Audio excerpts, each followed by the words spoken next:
Hello everybody, it is I, Color Printer, and welcome to, hopefully, the finale for Act 2 of Our Wonderland.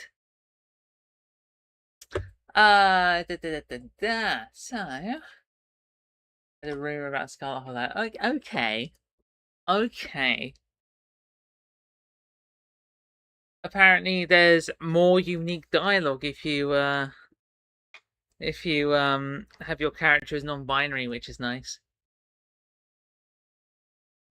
Apparently all my favorite VNs that let you make your own character have non-binary exclusive dialogue now. What? And not just negative ones. Thanks, Tabitha. Screw yourself. I hope you're doing well, maiden. As always.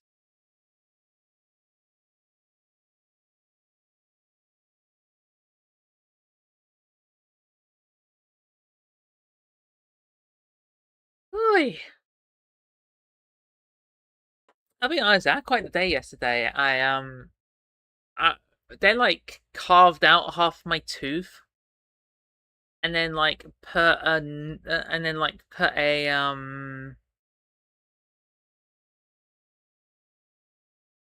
filling in, and it's really weird. I can't eat hard foods until tomorrow. I've been told not to. I've had to like completely rearrange my like meal plans because I wasn't expecting that. But yeah. Metal filling. No, it's not. It's like a no. It's not a metal filling, but it is a. It's like hardening. I got to work fixing my PC, brought it to a shop. Apparently, it's something to do with the motherboard. This isn't how much GPU, but it could cost 180. Being fixed at 300 if it needs to be replaced. Jeez.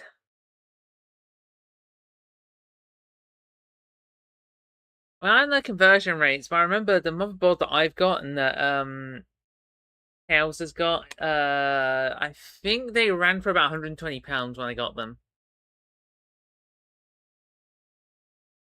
But they're like basic ones. To be honest, if I could go back, I probably would have gotten a better one, but it's all good. It does the job. It's got an M2 drive and a stop for a graphics card. You just pop out YouTube chat.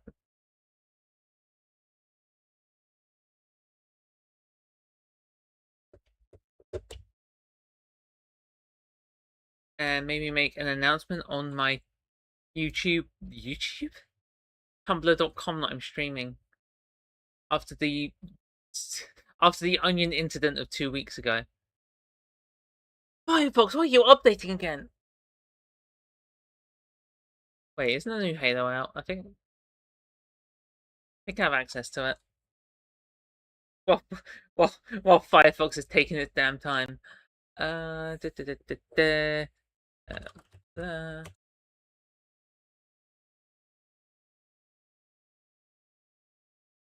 Everything's taking so long. I know my system can handle this.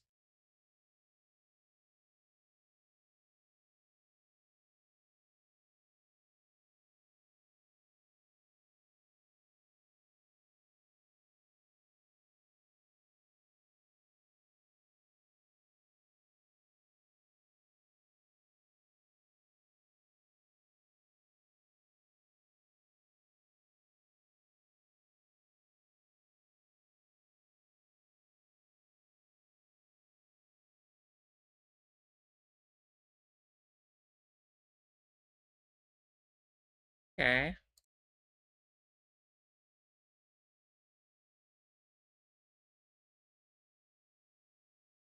Uh,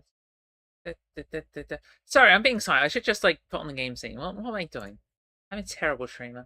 Yeah,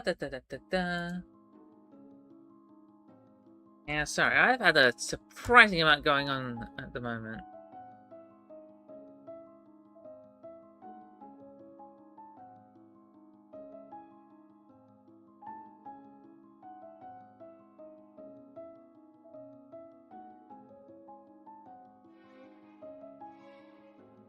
Okay, that would be part of color printed. Ah! Well, thank you very much. Thank you very, very much. And to be honest, I've heard the same from Onion, so I will believe you. Post. There we go. That's a post that Onion can't forget if they're around. Ah, yes. My connections have given me access to Halo Campaign Evolved, I believe. I can't wait to play it and see how terrible it is. To be honest, I've always been a Master Chief Collection truther myself. Hey. I had to do like a formal video call with like an employment agency yesterday, and like half my mouth was numb from the filling. It was terrible. Hey Onion, hope you're doing well.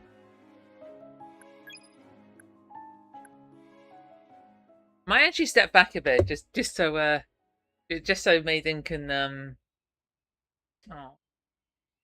Just one sec. I'm gonna go back a bit just so Maiden can see the cutscene, because I'm gonna be honest.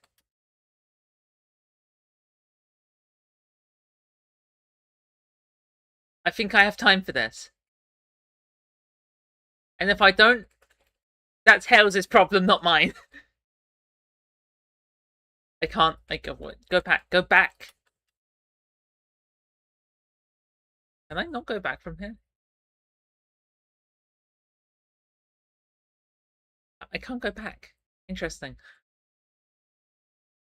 You missed the best part, now you're here for the worst part. Hey then, Brenda. I can't eat solid foods. They like replace like half of my tooth. I had a fun time yesterday. Okay, I've gone back as far as the game will let me. Holy shit. Yeah. And that's not even the worst dental work I need having done, but that dental work is not my fault. At all. I have a tooth growing in sideways and it's literally ruining my like another tooth. So they're gonna have to actually replace like 2/3 of a tooth.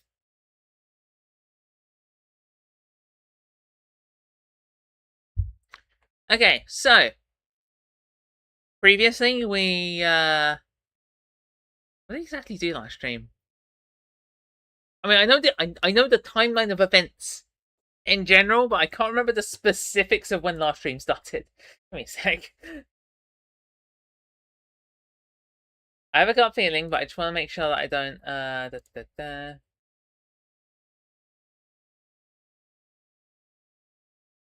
Okay, we started on the bike. Oh, yeah. So last stream we escaped. We floated away from Gidget and her horrible, horrific fan base. And we ended up in a quaint little town that was ruled by Orlum. And he's being surprisingly nice. But Iggy is still kind of suffering heavily from what Gidget did. Now, right before this, what I'm going to cut back to, Genzo kind of said, I'm going to keep guard of him, make sure he's doing okay. And then Iggy had the most horrific flashback nightmares. And then this happened. Maiden, I hope you enjoy this. I can't go back further than this. I have tried. Oh. No, yeah, I can't go back further than this. Yeah. He whispers. You're fine. You're fine. I breathe into his shoulder. Long, slow, deep, calming breaths. He's suffering no way. And Onion, I hope you're okay with this.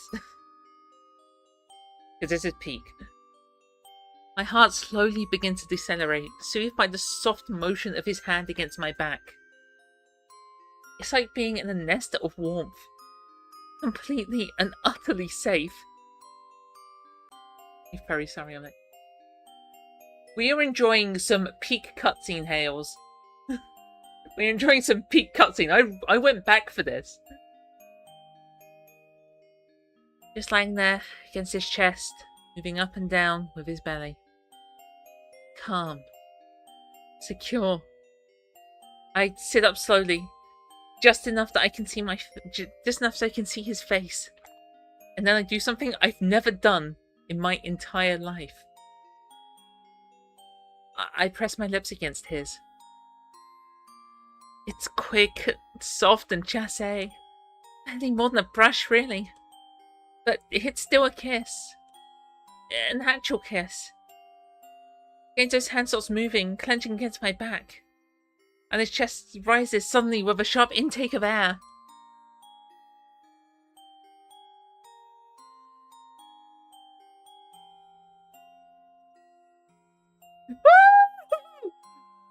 Yes, maiden.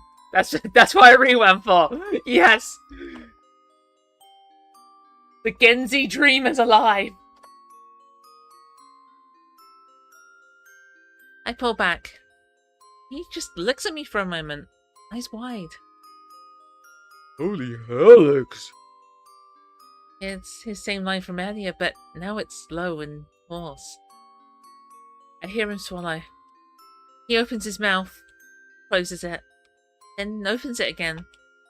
Finally, I've been wanting to do that for... he doesn't finish. He doesn't look at me either. Staring down somewhere around my clavicle as his hands clench and unclench the fabric of my shirt. Am I right? Am I right? Sorry, fuck, look at me. I'm all fucking... He looks up at me and I swear I can see water dancing on his eyes.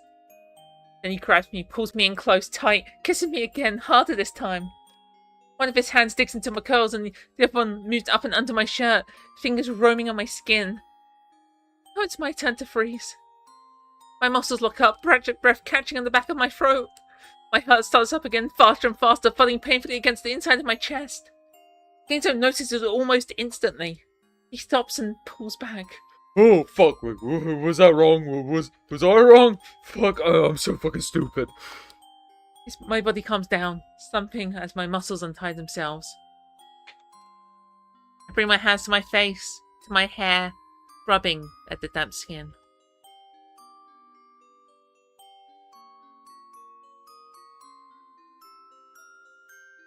What's going on here?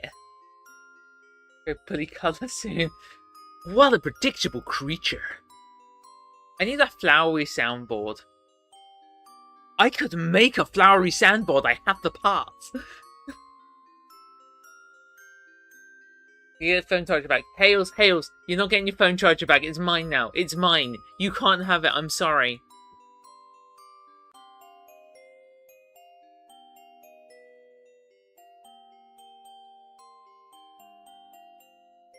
Now comes the fear. Fear of rejection. Fear of the anger that will follow. I shake my head. No, I swallow, my throat dry. I just can't. That makes me so uncomfortable. What? I bite down on my tongue, trying to search for the right words. That kind of touching? I wince. Then pull my hair with a groan, frustrated at myself, embarrassed at myself. That's not what not the touching in itself. More like what it leads to. I don't know. I don't know how to pull it. I'm sorry. I don't know what's wrong with me. Maybe I just need more time. It's not like I don't like you. I think I might like you very much, but I just... The anxious feeling of awkwardness grows with every word. I feel myself shrinking in on myself in an effort to disappear. Kenzo blinks in silence. What the... What? I'm sorry, why are we 6-7-ing?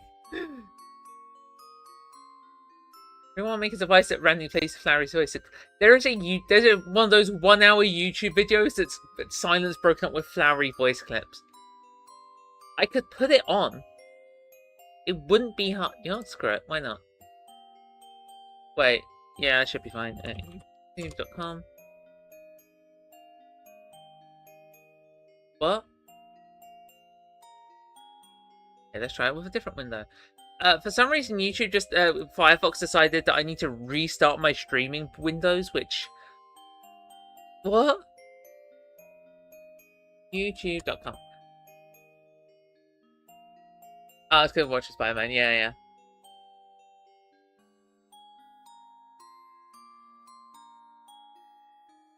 Okay. Silence broken up by flowering. Why am I doing this? Okay, we have a few of them. I'm just gonna pick the one with the highest views. Alright! Any sense of tension in the stream's gonna be obliterated! Why not? Why can't I hear flowery in the background? And I will repeat every single one that comes up. Application, yeah. Hey, my Firefox. 1 hour of silence occasionally broken up by flowery. We are doing it for 1 hour and 1 hour only. How loud is this? Here I Oh god! Turning you down. come, San Here I come, San Francisco! I'll have that in the background.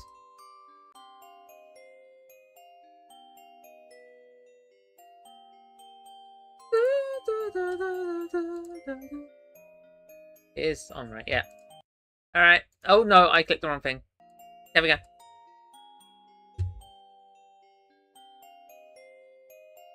Perfect volume. I'm so sorry.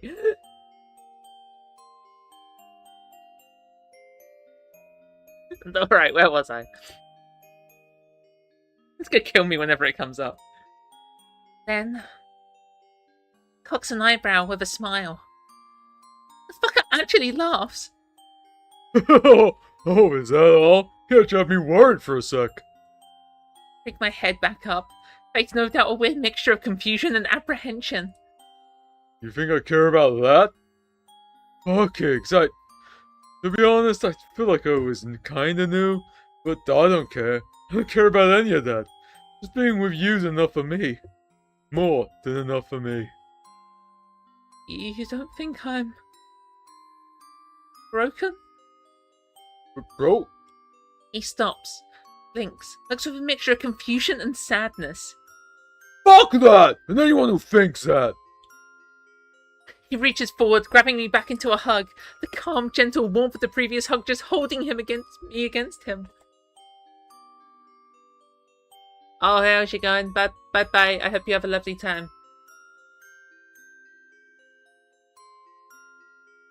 Okay, I kind of hope she has a lovely time. It'd be really funny if, you know, her transport gets cancelled and she has to bus it in. And then I get to stream for like another 2 hours because, my goodness.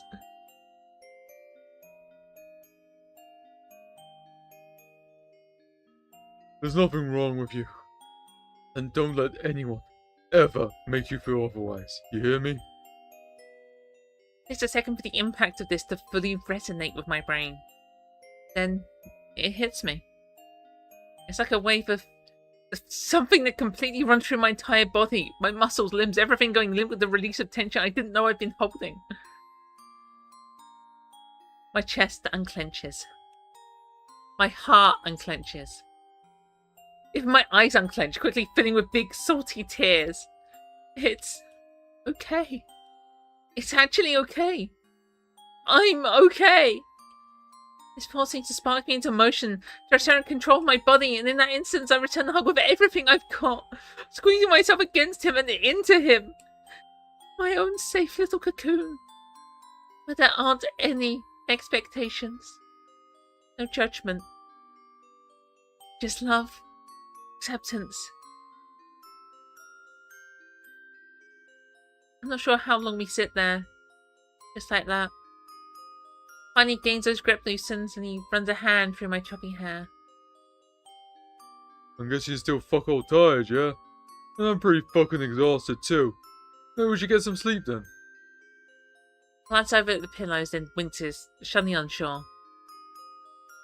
I mean, if it's okay. It takes a moment. I don't realise what he's asking. I grin somewhat awkwardly. It's It's fine. The resulting grin could have lit up the room. I crawl back under the covers as he slides out the jacket and heavy pants, and I watch him come rolling over to join me. Soon, both of us are curled up beneath the sheets, eyes closed, breath heavy, my head just barely touching his shoulder. I don't see her again the rest of the night.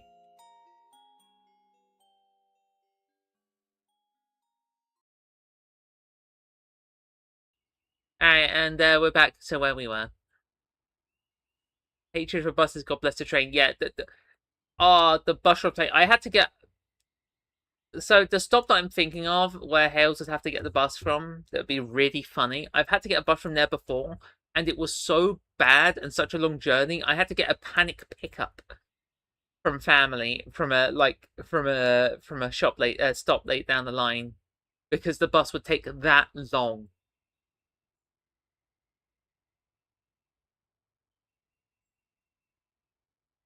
Because on the game, it's beautiful.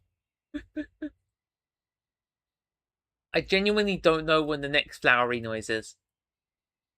It's like making me anxious.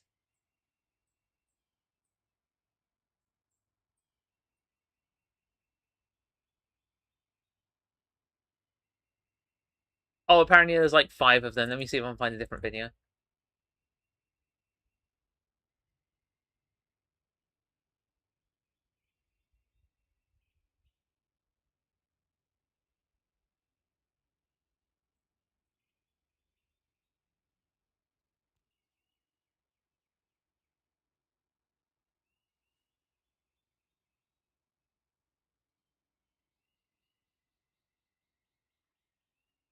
Alright, hopefully this one has like more than 2. That beautiful Ginzo edit this onion guy made. What the hell's onion? All according to plan. All according to plan. Alright, let's see if this one has more than 2 in it. There are no timestamps, I do not know.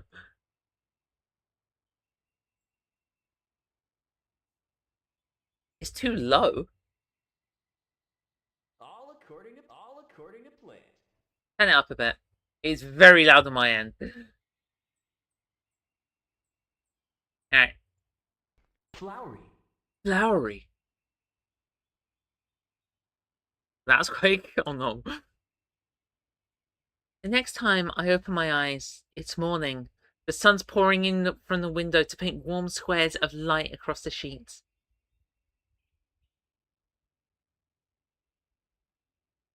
Oh!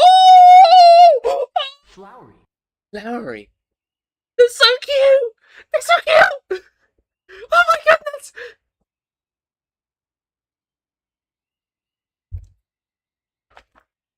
Yes, flowery, but look at them!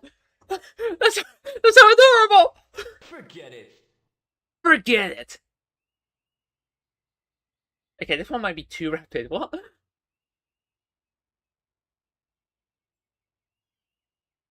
Get a chance. Okay, this one's too much. It's been 2 minutes and there's been like 5 of them. Alright. Better?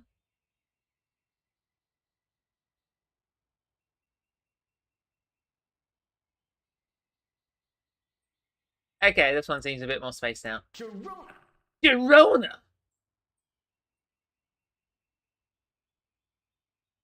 Oh no, I also found another funny one. An hour of silence interrupted by the weird root sound effects. I will have them both in the background at the same time, I promise.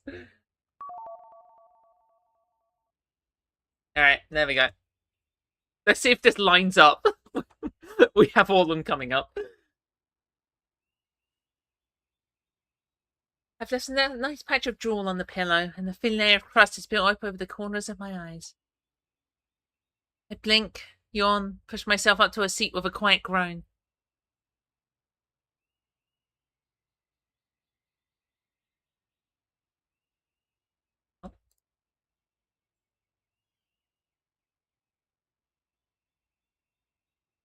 Enzo's still asleep next to me. He's on his back, face pointed at the ceiling and jaw slack. Thin, whistling snores punctuate his breath. I watch him for a few moments, hugging my legs against Hey my there, chest. little guy. Hey there, little guy. I perfectly timed. I can't stop the small smile from forming on my lips. For the first time in, well, a while, I feel calm. It's nice.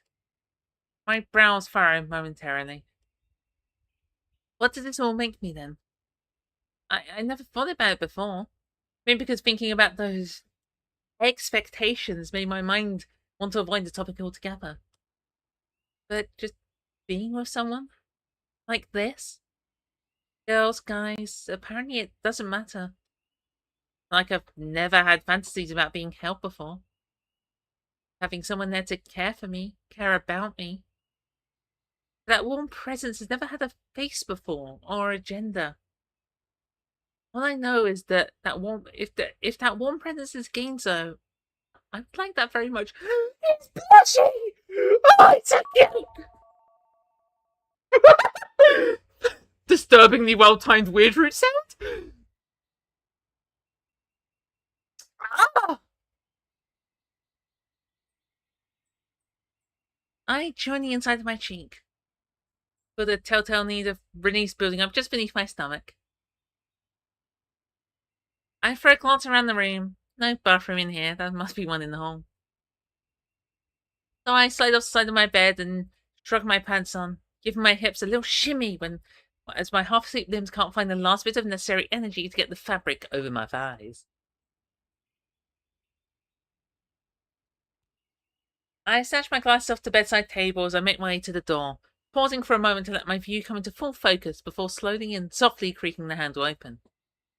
I slip out. Pull the door closed behind me. Yes! It's gonna kill me.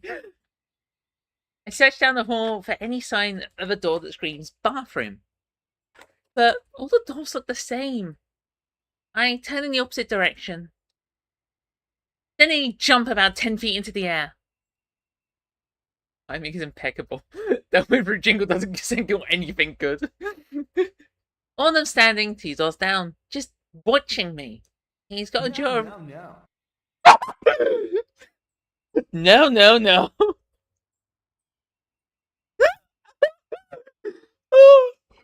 He's got a jaw of rabbit guards behind him. I take a nervous step backwards. Okay, relax back into roll. Open my mouth to say something. The sweet serenade of moment. Alan clasps his hand together, bringing him to his cheek. He begins slinking towards me. Ooh. Have a nice night, did you?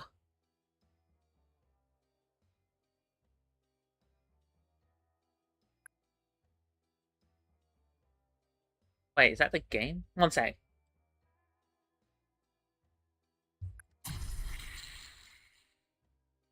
Appropriate autumn sound effects.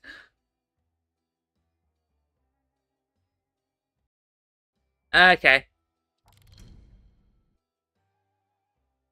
We've hit our first licensed music! Woo! You can't hear it. Good. One cannot help but notice that the gallant knight didn't return to his room. Love the CG. This is amazing. Pray tell, was the hero's sword plunged into gentle flowers' blushing bouquet? I turn away. It wasn't like that. Then start walking down the hall. I do like that Iggy, like, this just like, I'm not having any of your shit, all of them. Go away from me. But for once.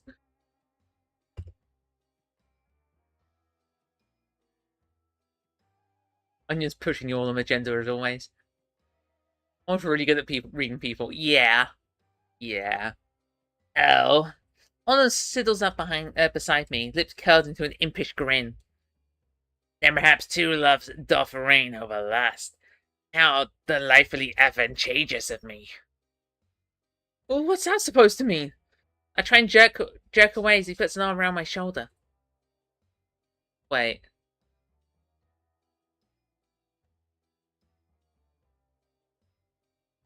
I just realized this stuff isn't going to pick up in the recording. If I make a look, it'd be fine. I can edit it in post if I'm actually gonna do anything with it. What's that supposed to mean? I try and jerk away as he puts an arm around my shoulder.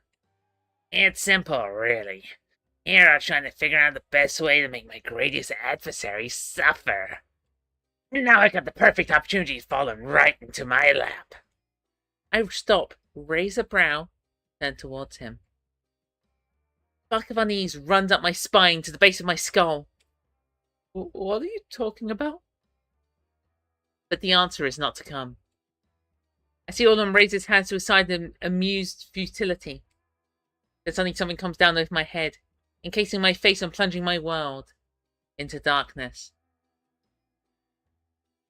You'll be back in 5. Have fun, Onion. Play that! Apparently, Onion is weird rooting right now. What a predictable creature. What a predictable creature. Onion is predictably weird rooting right now.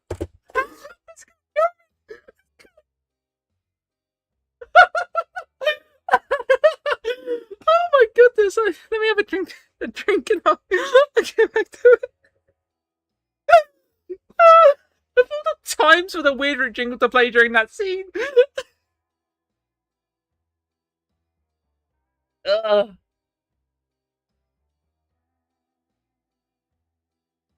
Then suddenly something comes down over my head, encasing my face and plunging my world into darkness. I bring my hands to my neck, trying to pull it off, trying to wrench away the hand, keeping it there.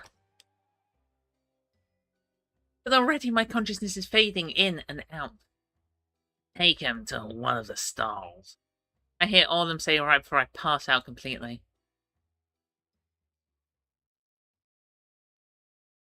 I can't believe the... What? What are the chances of those two sound clips lining up with what I said like that? Oh, man. The next time I open my eyes, I'm in a small rectangular room. Something itchy pokes on my cheeks and arms, and when I pull back enough to bring the world into focus, I find myself laying on what appears to be a carpet of hay. What? I try and sit up, but quickly realise I can't. Maybe my hands and ankles have been tied behind me, making it impossible for me to do much more than roll over my back. I blink. Squint, peer through my hazy vision. It's dim, but not completely dark. And I can see the walls caging me in on all sides like a box of thick stone. There's a door a few feet away, nothing more than a small barred window at the top to reveal the world outside. I groan, try and move into a more comfortable position. Stingus. Stingus! Icky, don't move! Any seriousness has been flown out the window, I'm so sorry. Errant bits of hay scratch at my arms and poke at my midsection. What the fuck is this? I remember Orlum, the cloying smile of his. Then, after that, everything had gone black. Where the hell had he taken me? I let out a long, slow breath and try and calm myself down, even as tendrils of panic rise up in my belly. This has got to be some sort of sick joke, right? I don't have long to wait. Oh.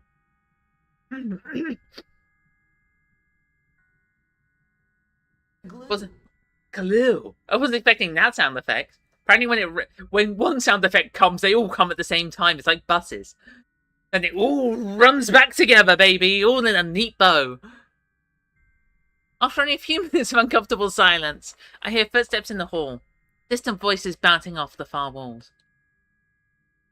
I approach the door. I can't tell how many there are. I could number at least. then stop. I hear Genzo's voice through the open window. The surprise in here? What is it? Your secret porn stash? What kind of stuff do you get off on? He sounds annoyed. No, it's much better than that. Autumn this time. Much more interactive. Oh, so you fuck machines then? To be fair, I'm not going to finish that sentence. It had something to do with AI, and I'm leaving it at that. You pick up the pieces. The handle rattles. Turns. Then the door creaks open. I instinctively recoil away from the incoming light. Is Iggy a darkener? I don't see Genzo's face when he sees me. I don't want to see Genzo's face when he sees me. Somehow the thought leaves me feeling mortified. I hear him though. Hear him sucking his breath. Hear his feet skid against the ground. Hear the guard grab him and hold him up. His grunt as he tugs against them. What the fuck is this? When I finally look up, Autumn has his hands splayed out for about to present a prologue to a theatrical epic. What's wrong? Don't like it. Okay, did I turn the music down by accident, or is this also copyrighted? I thought that only started... Yeah, that's normal. Well, I thought that started in Arc 3. Give me a sec. It's in... Oh.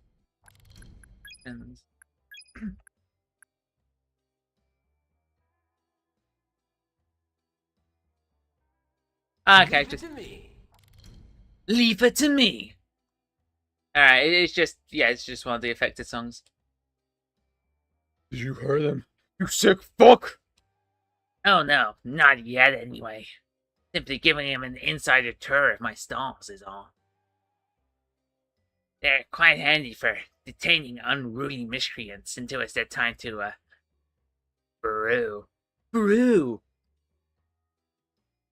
Genzo gives another jerk against the guard's grip, and for a moment, actually seems to slip away enough to take a step forward. They quickly recapture his arms. His face has gone completely white. Onion, you missed the funniest thing!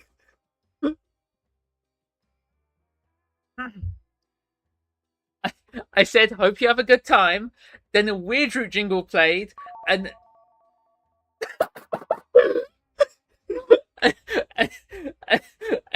and then I commented on the Weird Root jingle playing, and then Flowery said, what a predictable creature. Also, what? I could just summon that? I'm scared. What am I doing? I'm doing something wrong. I'm gonna, like, end the world. You're gonna cut to, like, 2 days from now, and Hales is gonna be, like, pulling me into the sea.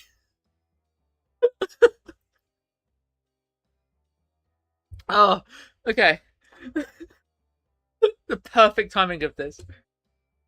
Should I just loop these two? I might just loop these two, and then it will never be able to predict when they'll come up. Alright, there we go. If we notice it loop, I'll stop doing those specific ones.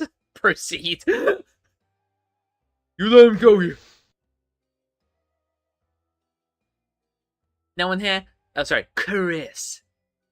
You let him go, you hear me? You got beef with me, you take that with me. Leave him the fuck out of it. Oh, but Genzo, dear. That's half the fun, don't you see? Autumn oozes towards Genzo, hand to his chin, cocking his head upwards. Torturing you would be fun, yes, but torturing the thing you care about most? See you wriggle and squirm? He brings his hand to his face, cheeks flushed. I'm getting all hot and bothered just thinking about it. What the actual fuck is wrong with you? Is this because I made fun of you as a kid? Genzo husks with another jerk. Made fun of me. Made fun of me. The pushing and shoving. The humiliation. Oh, let's all ignore Autumn for the day. It'd be so funny. Let's erase it alarm while no one's looking. It'll be hilarious. Autumn's never killed herself. Let's Autumn, he should kill himself too. Olin clenches his hand in the air, his voice hoarse and strained. And to top it all off, when I finally thought that maybe you left me, you fucking asshole! Left me in a dark room all by myself! For once, Gainzo looks uncomfortable. His eyes grow tight as his lips twist downward. I did try. Riley. Hey, Riley. I did try. You know? Olin continues, a tiny chuckle at the back of his throat. 5 times I tried. Twice I almost succeeded too. His lips curl into a wide grin that stretches across his face, pupil shrinking. You made my life living hell. But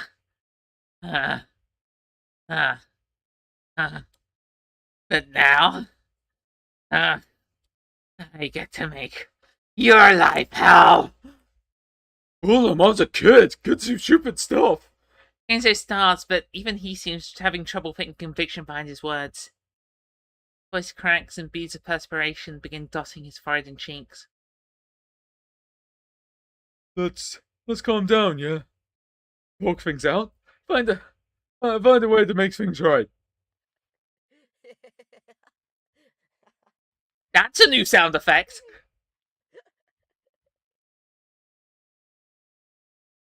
It's manic and squeaking. Hey, not yet. The force of it sending his shoulders up and down in glee. That's just it! I already found a way to get right! He twists back towards me, face contorted and eyes wild.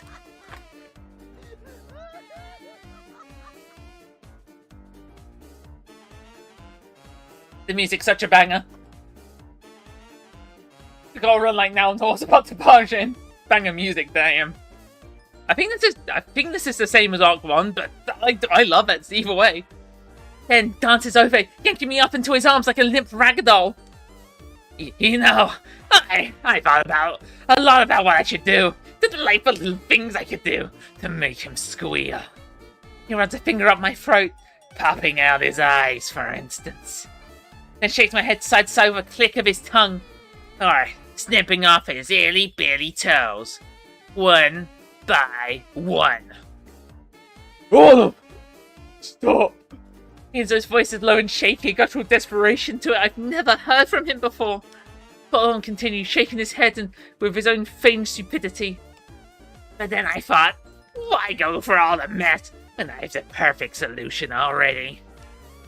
This is a slaughterhouse after all, and slaughterhouses have ways of dealing with their more troublesome tenants. Stands up, letting me slide back to the hay, then steps back. Immediately, 2 rabbit guards move forward to grab me, undoing the tie on my wrists as they encase them in 2 chain manacles attached to the opposite walls instead. I'm falling. I'm falling. I try and twist away in panic, my heart beating louder and louder, my gut twisting with a violent wrench. Oh, that's a new sprite. Gainzo? I throw him a despondent look, breath coming in quick, terrified grasps. Gainzo's jerking and yanking and tugging at the guards again, his face strained and flushed. Hold him, you fucker! Stop! Hear tears in his voice, but one of them doesn't stop. Why is the timing so good? I was gonna say weird. They step towards me, now showing up between 2 walls, the manacles biting into my wrists, gives my cheek a little slap. Open up. Well-timed Weirdroot sound. I glance up in confusion and he shoved a thick piece of cloth in my mouth. Broken question words forward, the guards sling another piece over my lips and around my head. They cinch it against my back, making it impossible to spit out. Then when you biting that tongue of yours off. Oh, that's a... Oh. Olin's crouched down a few feet away, his attention focused on a box in the hay. At least, not yet. He adds with a little grin as he snaps it open, putting out what looks to be a cattle prod wrapped in rusted wire. Oh god, he has aura!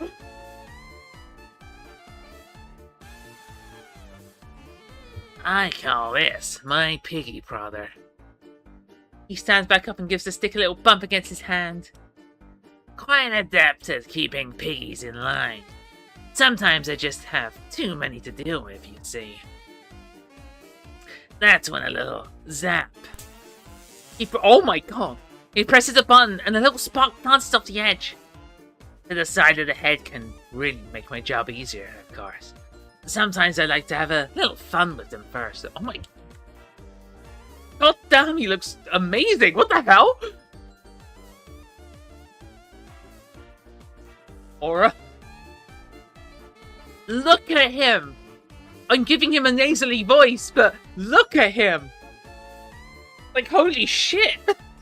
This is like the one time I've seen him and think, damn, that is a man in power!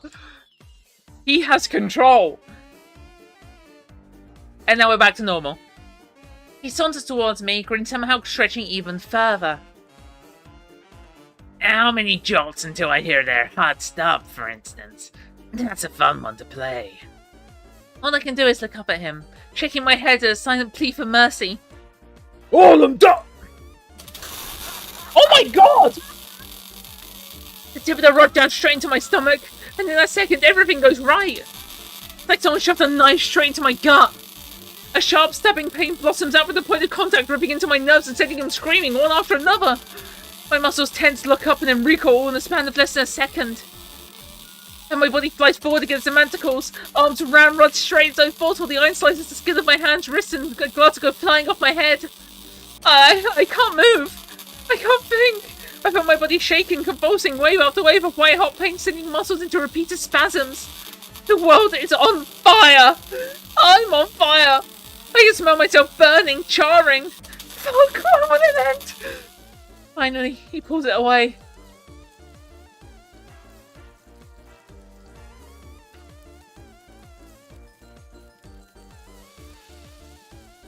Dodge, dodge. Maiden, just for reference, in the original version of our Wonderland, there are no Iggy sprites. So when I saw that, it blew my mind. My body slumps downwards, vision warbling, consciousness coming, going, black, white, black, white. My muscles twitch, my quivering arms. Oh, he is bleeding. Making manticle chains clitter and clatter, I feel... I think I found a glue. Okay, that was terrible timing, Flowery, I'm sorry. Hey guys, I think I found the glue.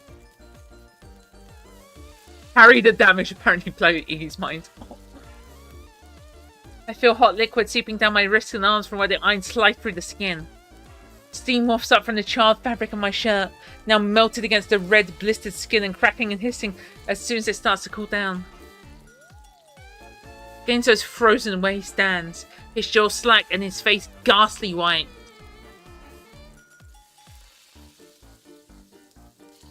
His brows are curled and a cross between horror and disbelief. All of... He finally says, his voice quaking and strangely hollow. All of them, On a thruster, run into my inner thigh. The knife is back. Stabbing again, wrenching, twisting, jerking back and forth, grinding against the tissue and muscle. My body drags upwards this time, up and away from the source of the shock. Again, yanking against the manticle, tearing the skin, spilling splatters of red into the hay. He keeps it there longer this time. My vision warps, body convulsing, muscles jerking, twisting, skin crackling. Now there's 100 knives, 1,000, they step outwards against my thigh, sighting itself through the flesh and bone, up across my stomach, down my calves. At some point I wonder if I even have legs anymore. All I feel is one amphibious black hole of pain across my lower half. What the f was that? Orlum pulls the rod away. I slump down so hard my head bounces backwards, twisting a muscle in my neck. Just imagine Flower in the wall saying his voice clips. The amount of details. Yeah. My first playthrough at this point, I was like, damn, Orlum might as well stop. That's kind of enough. Even if the Orlum agenda chatter is saying, hey, maybe we shouldn't, that might be enough. We might be going too far here. The steam is wafting up and off me in droves now, cranes, smoky. It swirls from my child hole in my pants, and the cooked slices of skin peeling back from my thigh muscles. Wet. Front of my pants is wet. I must have peed my pants. Oh my god, he's going to the toilet. This thought shames me when I clench my eyes shut as tears threaten to spill over the edges. Close enough. Welcome back, Thorn Ring. Wait! Wait! Wait. Actually, I need to... Maybe I should have the Weird Root jingle playing from Arc 3. It would be appropriate. Onion, do you agree with me? Sequence where Iggy says that gave me horrible flashbacks. That's not the... It's real! Oh! This thought shames me, and I clench my eyes shut as tears threaten to spill over their edges. Oh, I said that I should have the Weird Root sounds in the background during Arc 3.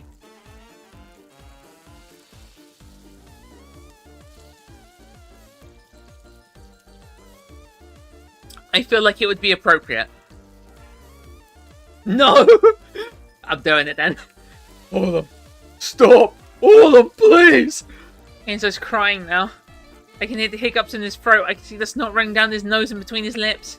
He looks so distraught. What do we say? Shake my head. Yeah, Maiden, you're usually the one here. What?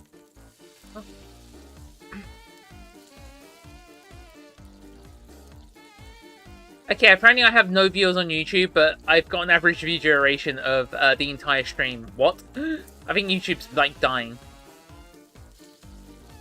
Maiden, don't choose the upper one! Maiden.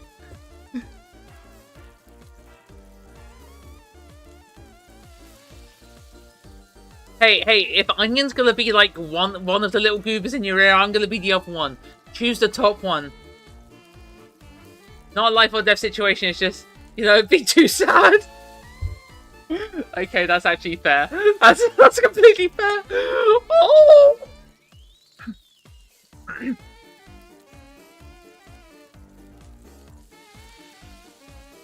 Oh my goodness, wait, why am I skipping? Why am I... Okay. Chris cosplay option. Alright, silence it is.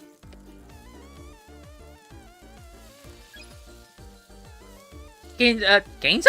Alden folds his arms against his chest, rubbing his chin in thought. He looks from me to Gainzo and back again. Nods. Yes, I'd say it has about 3 more in him, don't you? He tilts his head upwards, closes his eyes. Just smell that, huh? It gives me visions of dinner tomorrow. Maybe you'd like to join me at the table. Oh, stop! Oh my god, that is a new sprite. Gainzo twists and jerks in the rabbit's grip. But all them stunters behind me now. Yes, this is always a good spot. He gives the rod a twirl, tracing a little pattern in the air. Then shoves it straight into the bare skin of my neck. Everything goes black. And for a good couple of moments I see nothing, feel nothing. I'm floating, sinking, melting into a pool of black. Then comes the knife, starting as a mild tingle in the back of my neck, growing, digging, wrenching, stabbing. Until my consciousness rips back through me with such force air is being scooped from my lungs. My brain feels like it's on fire. My eyes bug out my head, holes pulsing in, out, skin on fire, vision on fire, blistering hot, sizzling, running to my ears. Everything's shaking, everything's burning. He whips it away. Sorry to keep you waiting.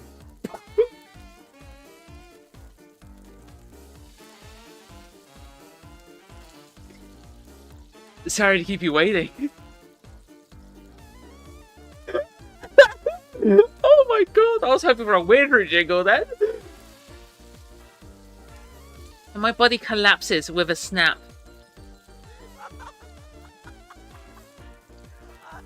My ears ring. My nerves twitch and pop. My heart beats in erratic...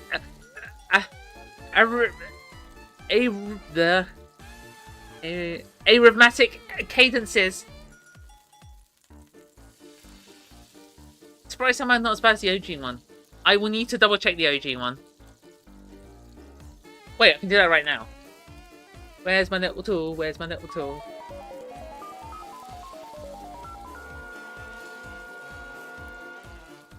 You're late!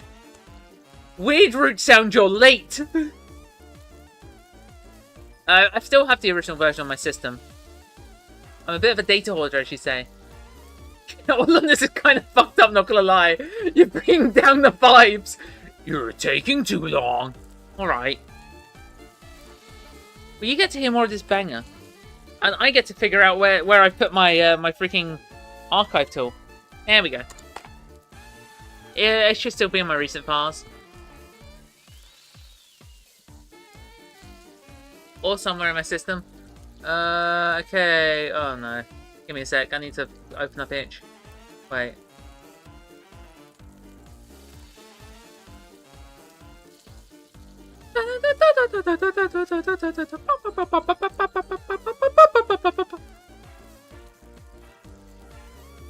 Hey, wait! I can still launch out Wonderland on itch. That's funny. Oh no! I only have the alpha. It might still work.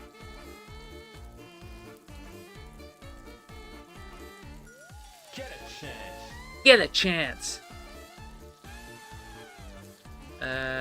Game. I feel like this is a worthy diversion. I want to compare and contrast. Should be it. And images, CG, Arc 2.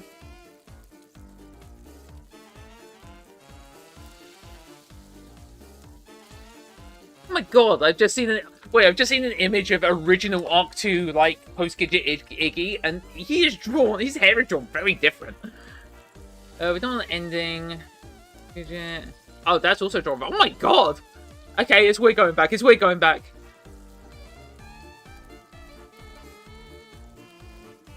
The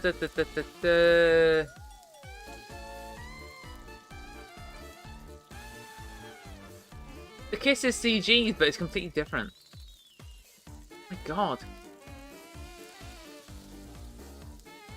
Where are you? Was that it?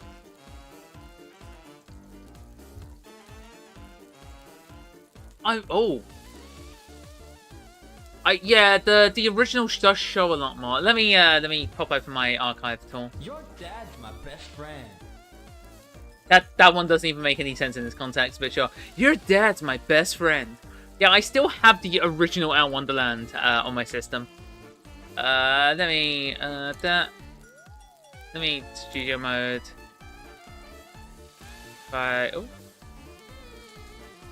Oh no, it doesn't matter.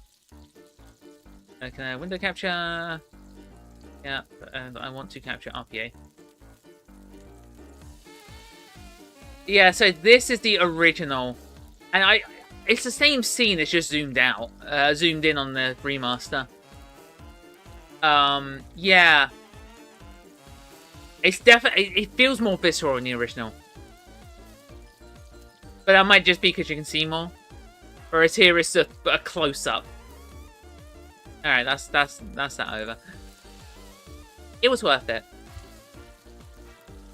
Jersey one was us. Yeah, there's something about it that's definitely more visceral.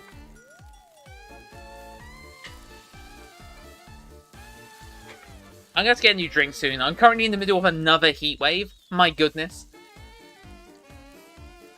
My vision blurs. In, out, red, white, black, red, white, black. Hot. My head feels so hot. Feels something dribbling out my ears. It pulls in the folds of cartilage, leaves bloody stains as it splats down on my shoulders. My hair is sizzling, sparking. It looks almost whimsically as it causes the steam drifts up and away from my scalp. All them tut-tuts behind me. I take that back. He might only have one left in him after that. Gainto is a wreck. The guards are practically holding him aloft now, keeping him from collapsing onto the floor. His shoulders lurch upwards in noiseless sobs. Of all the time for it to play, this is probably like the one that... Nah.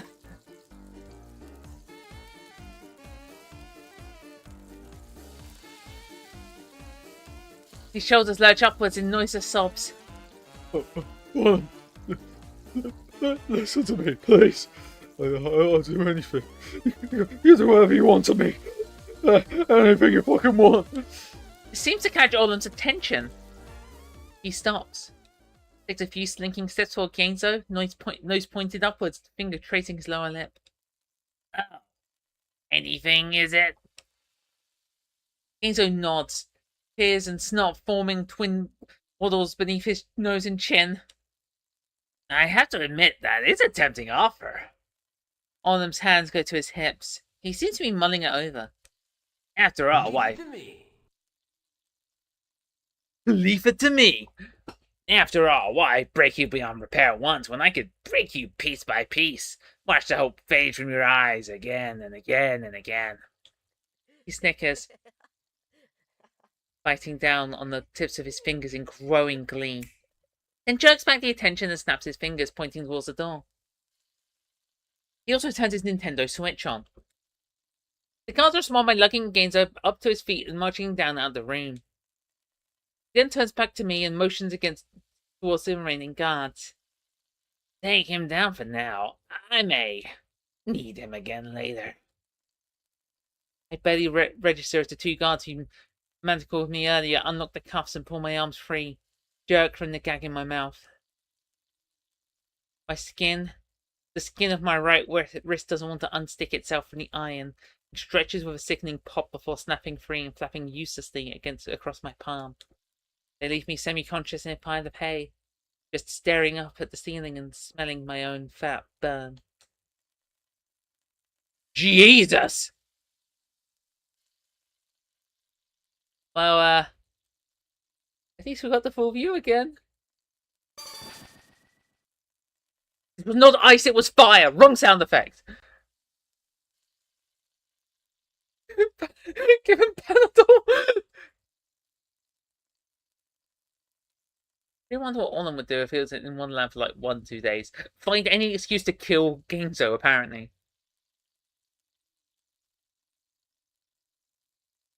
I don't know how long I lie there. My body feels cold now. Oh my god, no, it's a right sound effect! No, no, no! Chills running up and down my spine, along my arms and legs. I don't move. Every once in a while, a muscle somewhere gets a little twitch and my body jerks. 3 spots where it hit me, that thing had gone completely numb. Skin red, blistered, peeling, melting into... They're eating my flesh!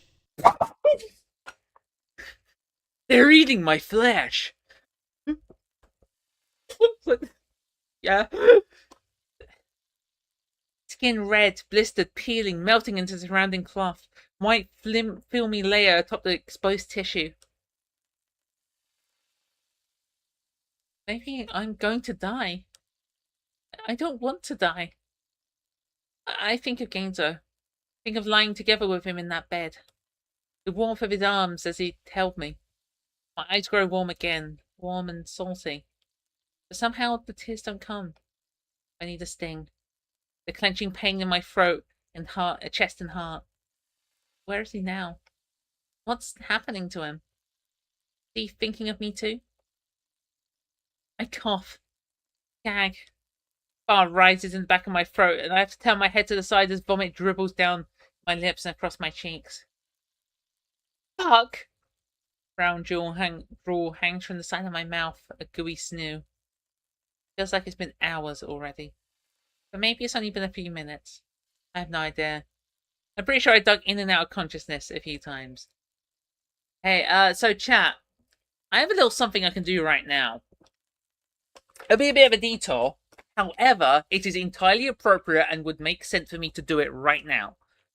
Do you want me to detour? Probably the second worst scene. Yeah.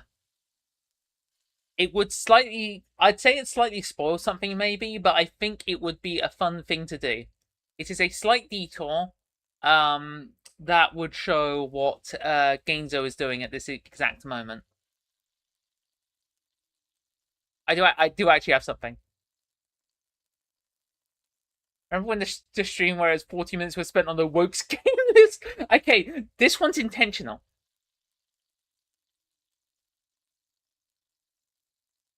You love details. Onion, any opinion from you?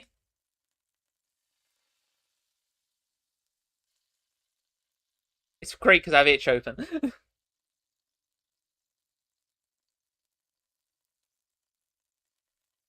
Proceed. Okay. Where is it? I haven't played it in a while. I have not played. Oh my god, I have not played it in a long time. Oh my god. That the Toxic Yuri game jam? I love the Toxic Yuri game jam. I have some horrific content on my computer. Related but not directly. Okay. Last played 2 years ago.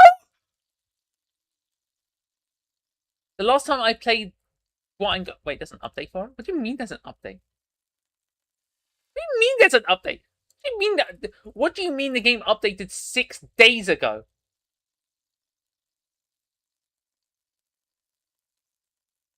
What?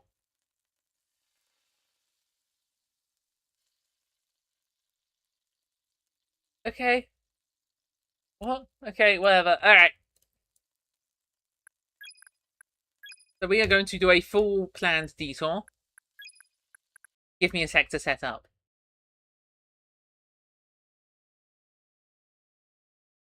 Alright. Why is there an update? Is there an update?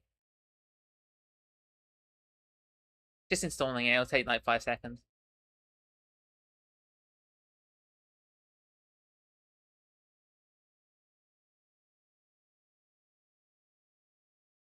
Alright, launch. That one, I guess. Why are there 2 of them? Update the game scene.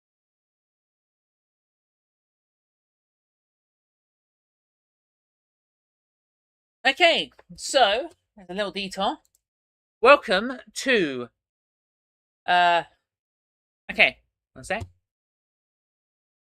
This game was made for the O2A2 VN Jam 2023, a micro visual novel jam with strict asset limits and with strict asset limitations and a 1,000 word limit. Asset limitations are evil. Can no bot show up? Love, Chris, the original game where you make the decisions. Mysterious indeed.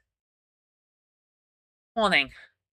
This game contains a depiction of unhealthy and toxic relationships, blood, 2 endings involve a character death or killing, manipulation and coercion, suggested dialogue, innuendo, and adult language, mentions of off-screen torture and cannibalism, swaying camera movements to simulate dancing. Discretion is advised.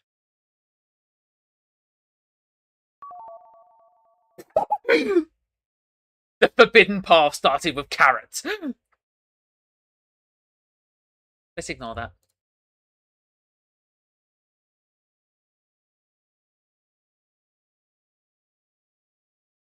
Alright. Okay, give me 1 sec. I'm gonna pause the little oh no. I'm gonna pause the little doohickeys. I'll be back in a minute. I need to make myself a drink. I am, as they say, dying of heat. I need to just get myself a new drink, so I'll,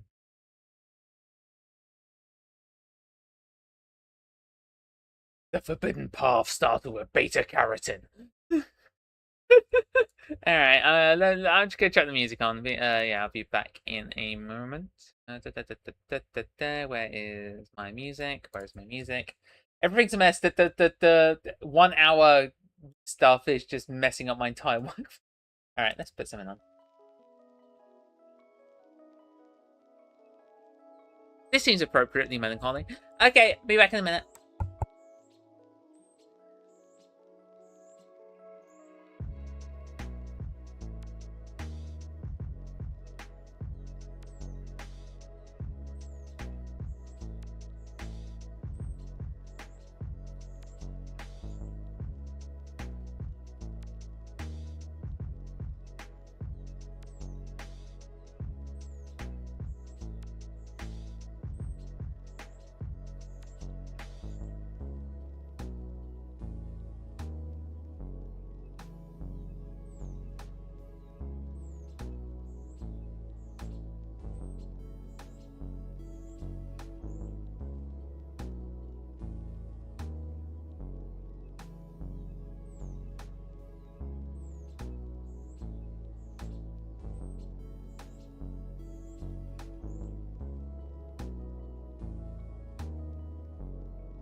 That very Institute of Technical Education. That is awesome.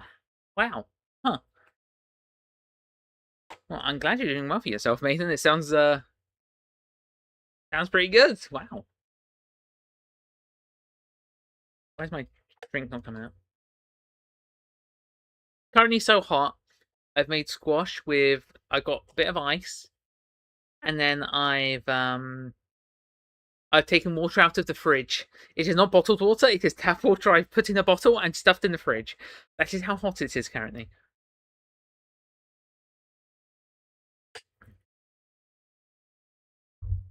Okay. Let's get back to it. So this is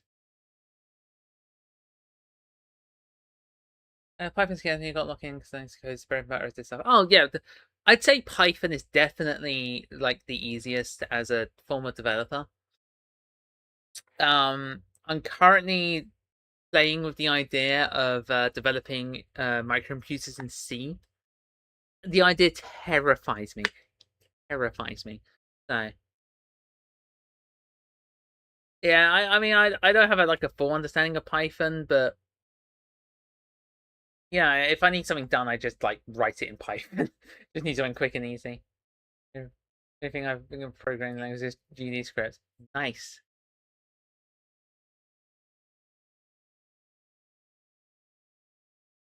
Yay, programming chat.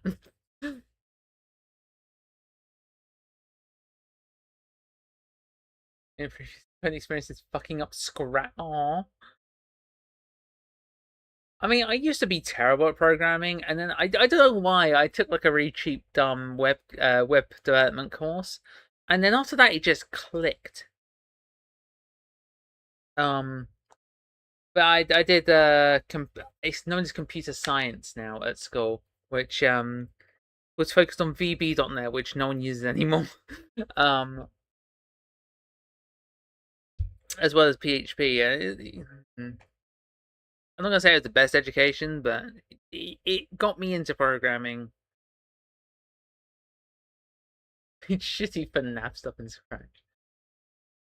Wave RPG on Scratch. I never use Scratch. I'm sorry, I never use Scratch at all. Am I like too? Wait, am I too young for Scratch? One sec.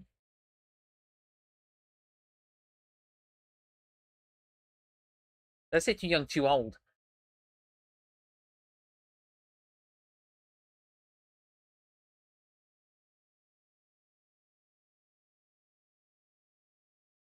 No, I was perfect.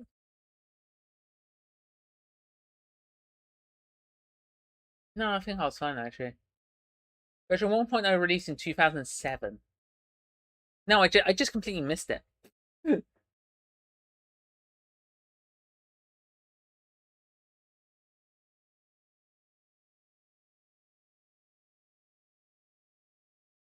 Getting over it in Scratch. Several boss fights in Scratch. My goodness. Alright, let's get to the Deltarune's that old. Chapter 1 released 8 years ago.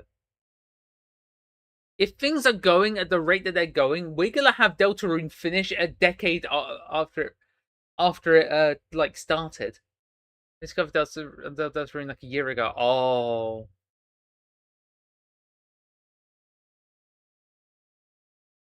Undertale's like 11 years old now.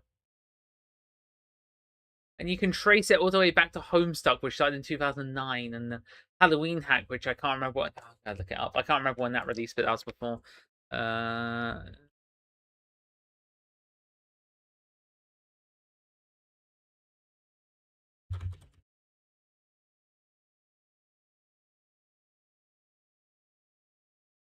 The Earthbound Halloween hack is popular enough to have an actual Wikipedia page. 2008. Earthbound Halloween hack.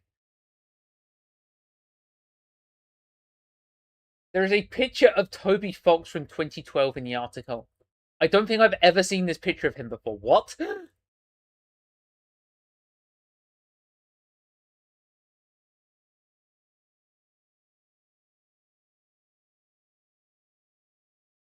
phone one? No, it isn't. That's the weird thing.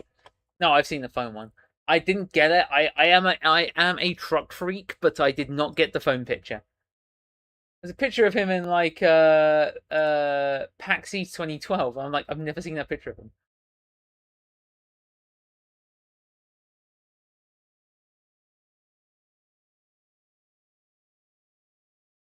I'm getting back on track. We're starting up the silence again, and then I'll start. So this is Save the Last Dance, a small VN where you play as Ginzo.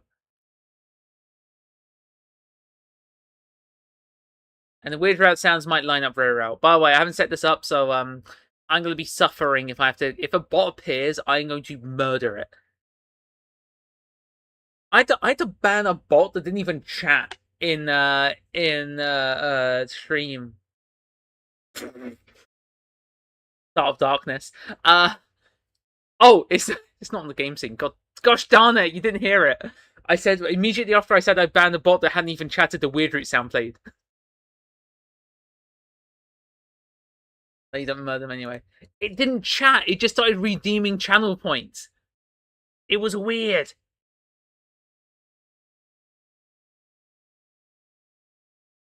And it was obviously a bot from the name. I'd just like to point out. It's not like it just banned someone random. It was like it had that URL that they always spam in as its username. Okay. Oh wait. Oh no. Okay. You have channel bots? No, not me. Another streamer on multiple Molrcore. Also known as that cool person that made my VTuber model that I haven't been using.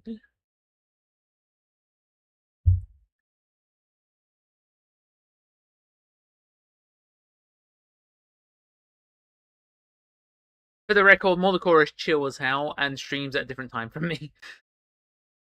Intentionally on my part, I stream during the day because Molrcore streams in the evening.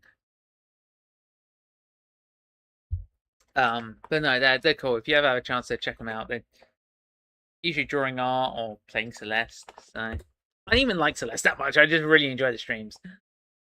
No, for us, yeah. That's another reason why I stream during the day, because then I get my lovely chatters. Okay, let's get started. Release him.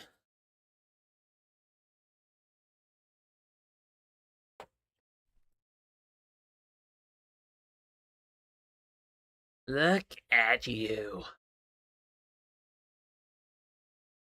A wibbling mess. Where that cavalier and... Sorry about that, guys. Sorry about that, guys. Where'd that cavalier invective go? Huh?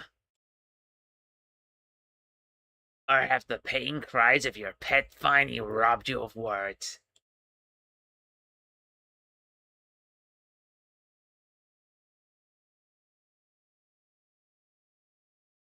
Chat, do you want to make the choices, or do you just want me to go ham and we'll see what happens?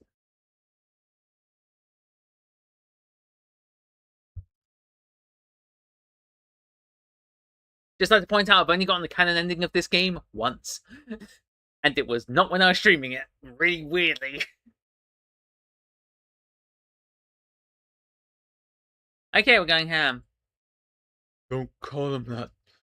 How gallant. I think you're losing sight of the situation. Get the canon ending. I'll do my best. I'll call him whatever I want. Leave us. This man's no longer a threat.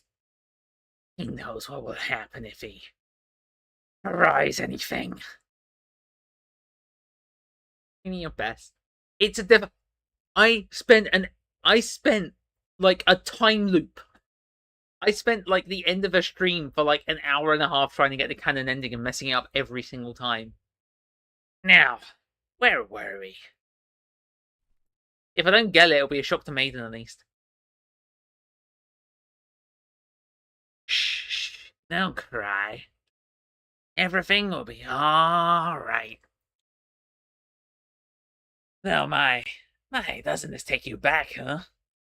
A darkened room, lovelorn reject, weeping in solitude, the dark fountain sprawling out of the floor, yearning for that which was kept so tantalizingly out of reach. Funny, isn't it? After all these years, finally obtain it. Only to have it ripped away. How the cruel cogs of fate do turn. But let us harden things up, shall we? After all, we have our own dance to finish.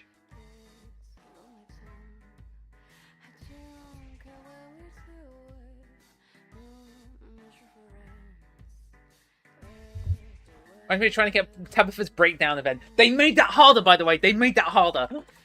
I'm so fucking scared. I hate it, right? Oh no. Yes, this is nice, isn't it? A nostalgic waltz, gathered in poignant adolescence. Wait, go back the other way. I want to just... did I see a teddy? And I just want to see what kind of teddy it is. Aww. Cute. Also, this music is great. I can practically feel the years dripping off me.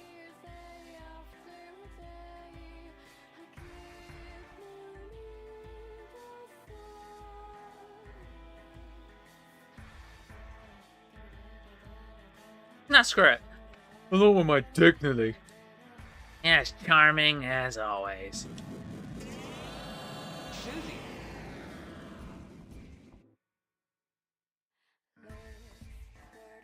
So charmed that he cast Snowgrave. But also Susie. But it doesn't matter. You'll be singing a different tune soon enough. I thought about you a lot, you know. Since I arrived here. It was painful at first. So many reminders of what we shared. Wait. Did Scarlet Hollow and Chapter 5, the Deltarune released Chapter 5 updates on the same day? What the fuck is going on in the next room? Who knows? Who knows?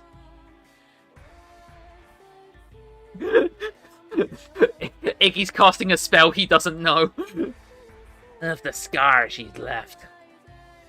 And over time, I found myself caring less and less. About you. About the pitiful existence I once accepted as a life up above.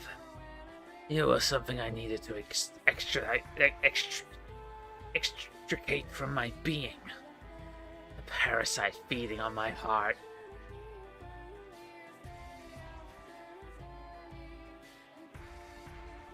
I'd have a better taste than that. Conversation still as trying as ever with you, I see. Do the courtesies of discourse really evade you, truly evade you? Or are you trying to make me mad? Right? Insulting comes naturally to me. Your tongue will come naturally to you if you don't mind that mouth of yours. Lest you not forget where you are, dear. I could have you and my rabbit on my plate tomorrow if you're not careful. I'm screenshotting. What? Right. Where's Windows G? Windows G? My screenshotting tool's failing me. Oh, what have I done?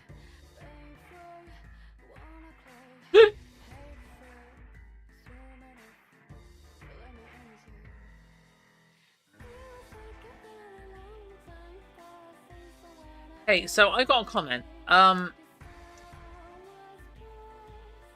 Apparently it was kind of baller that I was able to get Tabitha to break down with a mystic mystic build.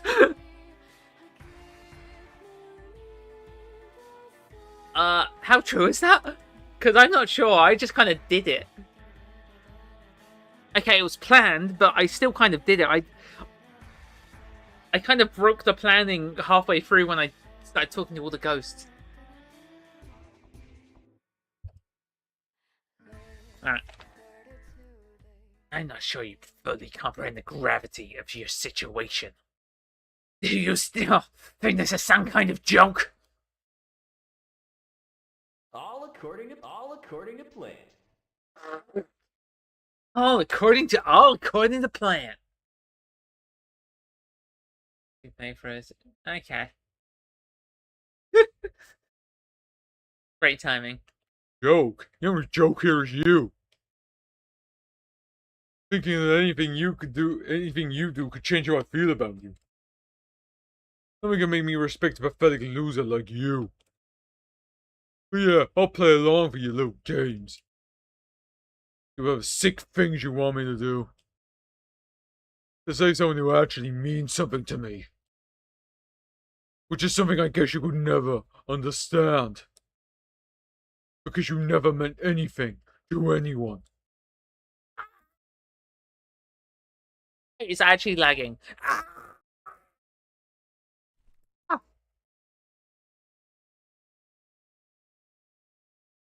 That froze multiple times. Well, guess what? Joke's on you.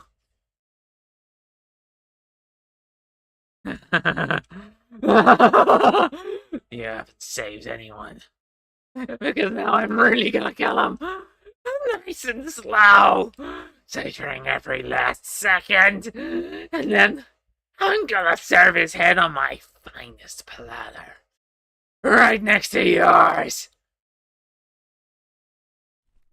Everything goes dark. Ending 1 variation.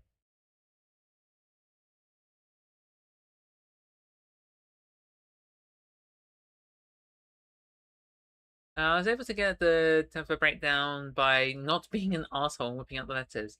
I didn't have the letters. I was old and didn't have powerful build. Also, I had no idea if she thought I was smart or not. Like, I had no idea what approach I was meant to take. Alright.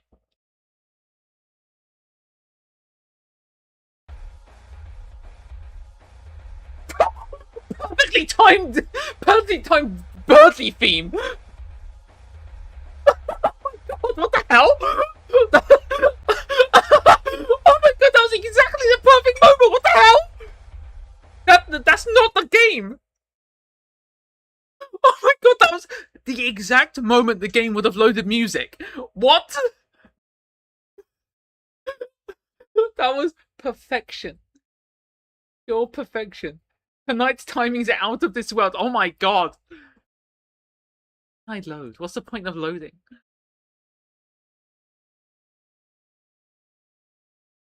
Alright.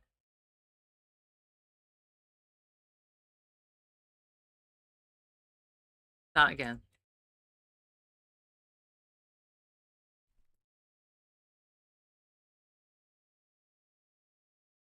Alright, we're playing in dark mode. Don't call him that. Oh, my dignity. Now we get to play around for a bit. Fucking gunk. Some of dialogue don't really matter. Definitely ring up shit like the boy in the wall and per now will make a crash out. Yeah, I think the worst thing you can do is like say that like I think making out with Wayne is like the worst thing you can tell her.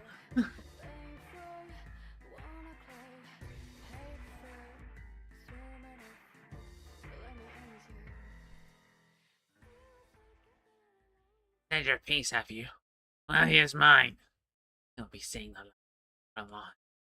Okay. But we got a time travel event. One sec. Sorry, I went too far. I suppose I can forgive you. You have been through some very trying events, haven't you? And we all know how much that mouth of yours likes to run away from you. I resist. Forgotten how dealing with you. Weighs. How dealing with you, Derona, weighs on my spirit. Continue this later. Guards, take him away. No need. Chefs are on. We have a long, long time to finish our dance. Godly timing!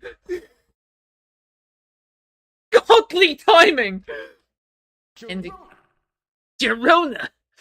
Ending 3, fall away.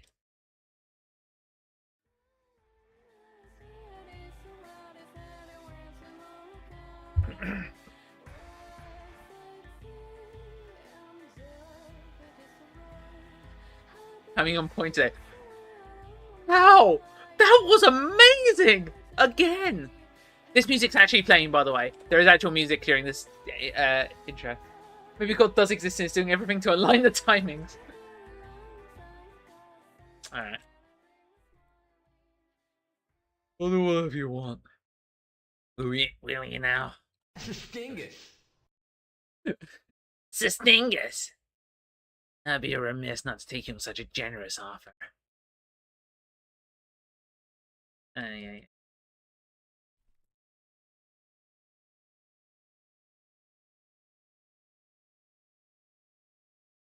Why is the room a black void? Girona.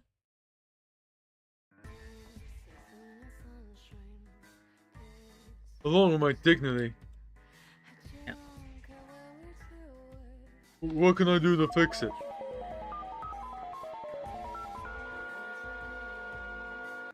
Yeah, no, it does feel like a point of no return. Dearie me. Fix it? I'm afraid it's far too late for that, dear. Though I do appreciate the sentiment. Yeah, there may be ways of mending things, huh? Just how far are you willing to go? Would you serve me at my beck and call? Join me at my table? Even if I had a craving for white rabbit? Hey there, little guy. Hey there, little guy. I'm actually gonna make saves. Why do I have saves? Why do I already have saves? Also, this isn't set up for a controller at all. You made the wrong choice. Yeah. I do that a lot in this. Leave him alone, you fuck! Yes, I should have known that would get a rise out of you. You've always been so worried. Does he still mean that much to you? Like the pain he's caused you?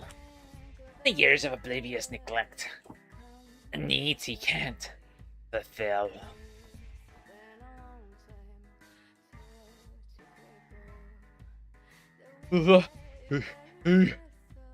Second guessing ourselves, are we? Perhaps you're remembering those many long nights. Or perhaps you're thinking of the long nights ahead. Oh, bad ending. Time travel. Yeah, because it actually means something to me. Oh, so everything between us was nothing, was it? Everything I did for you! I never asked you to do any of that. I didn't ask you to treat me like dirt either! Pardon me, I lost myself for a moment. Yes, none of that matters anymore. Because now it's my turn to make the rules. I tire of this. Oh no. Okay. Thing to say, I see. For the best, perhaps. If there was anything you could say at this point, after all. How?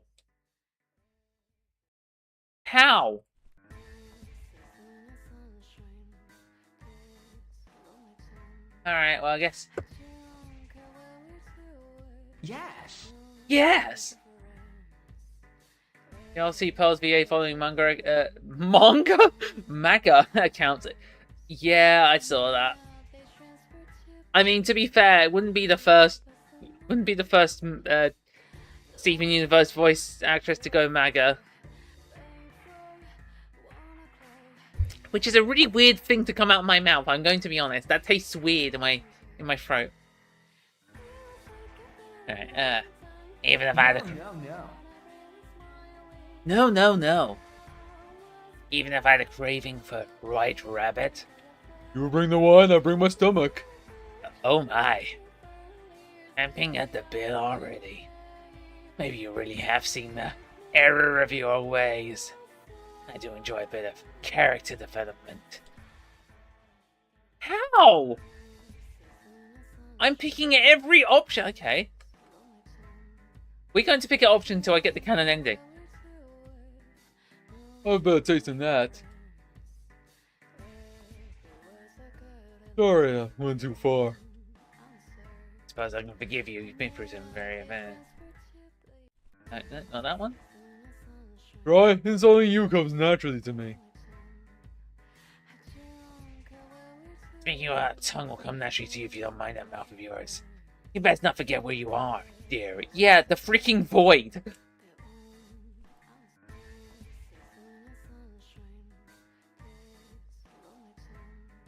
going on?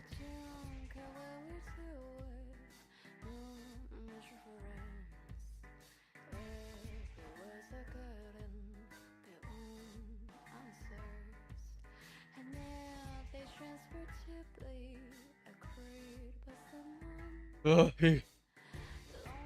No, not that one.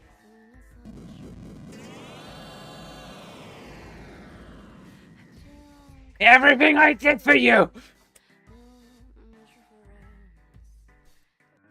Can I, like, what? Okay, so the whole thing of this is that you have to kind of get to the end without either making him lose his mind or get tired. I don't know how to do that, though. So I'm just gonna keep mashing through until I...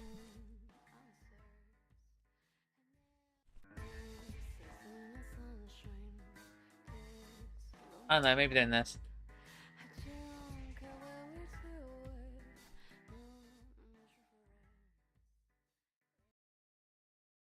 Yeah, I don't... See, this is the problem I have. I can't do it.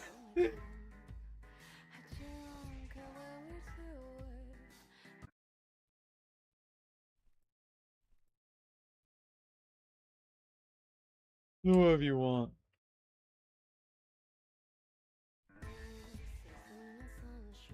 Yes, sir. Yeah. You bring the wine, I bring my stomach. Oh. Oh, here we go, here we go. You bring the wine, I bring my stomach. Oh my, climbing in the bit already. Maybe you have seen the error of your ways. You enjoy a bit of character development. I must say, you're being awfully agreeable. I find myself pleasantly surprised. Mayhap a horrific karma really can change a person. Seems you still have far to go. Not grateful enough for my kindness. I have something? Guards, take him away. He clearly has much to think about. May the long nights begin. What a predictable creature. What a predictable creature. Alright. Yes, sir. Excellent. Yes, I think maybe we can make this work after all. Yes, sir. For once I enjoy the words coming from your mouth. Stand beside me, won't you? Just the two of us. Making our own rules. Yes, sir. We'll get rid of that thing down in the stalls, yes. We don't need him around anymore. You don't need him around anymore. Yes, sir. Perfect. But oh, I thought what a predictable creature was all them speaking to Gainzo. Perhaps this calls for a look.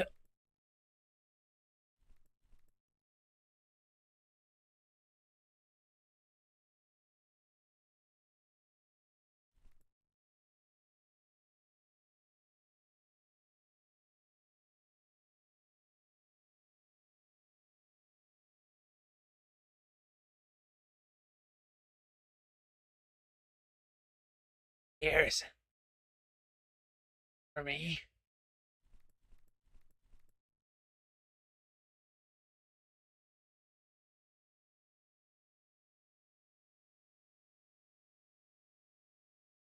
I killed him, Iggy.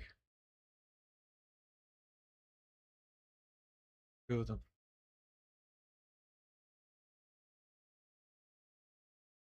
Never. Wait. There we go.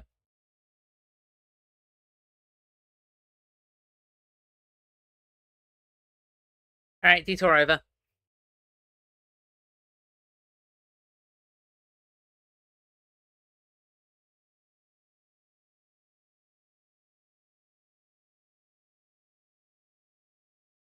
Onion, did you enjoy that? I don't think you played this.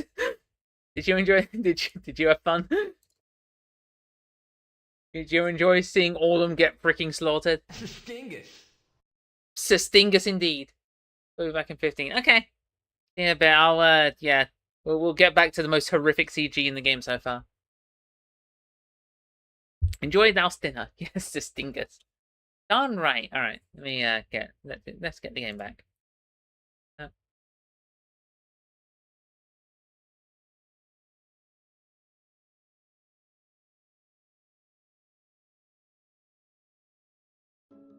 Main, did you enjoy that?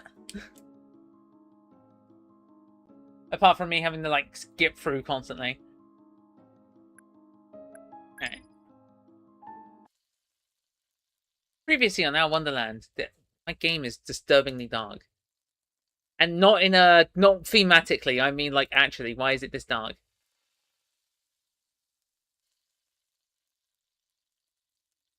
Already, but that's the virtue of all. I didn't even hear that flowery noise. Oh no, one sec.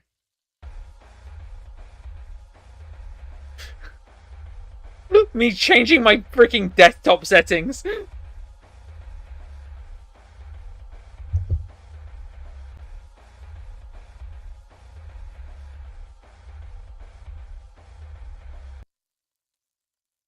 It started when I hit apply and I have to change it like back and forth, and then it finished when I hit apply again. That was hilariously timed. Alright, there we go. That's better. That's... Iggy, take the vitamin gummy. Iggy, get the banana! That's when I hear it. I clatter from down the hall, the hollow sound of iron on iron. I narrow my eyes, trying to hone in on the noise. Then footsteps. Fast. Running. A scuffle. It's right outside the door now. That sound again. Something clanging, ringing, echoing, a fleshy rip. Then a slump. More clatters. The key turns in the lock. I wonder what Genzo's been up to. Genzo's eyes are wide, strange as he stumbles inside. His face, his neck, the front of his jacket, everything is stained red. He lurches towards me. Iggy. I killed him, Iggy. His voice catches, wobbles. He swallows hard. I killed him. He looks at me, haunted and panicked. I didn't mean to. It just happened. I had to. Going from the CG to the sprite, it looks completely different to me.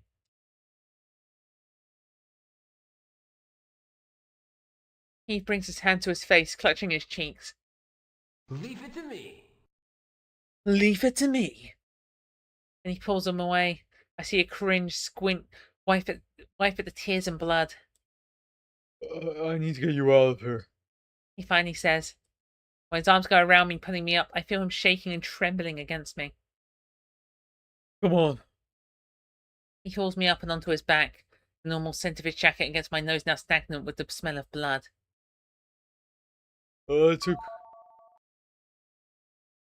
Appropriate.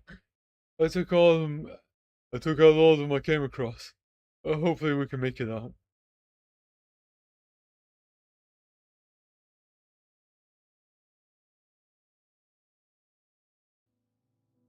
Out of the corner of my eye, through a hole in the wall, I see a man saying, "Girona!" I think this is either new or very different. He stumbles out the door, trying to get me bounced across his back.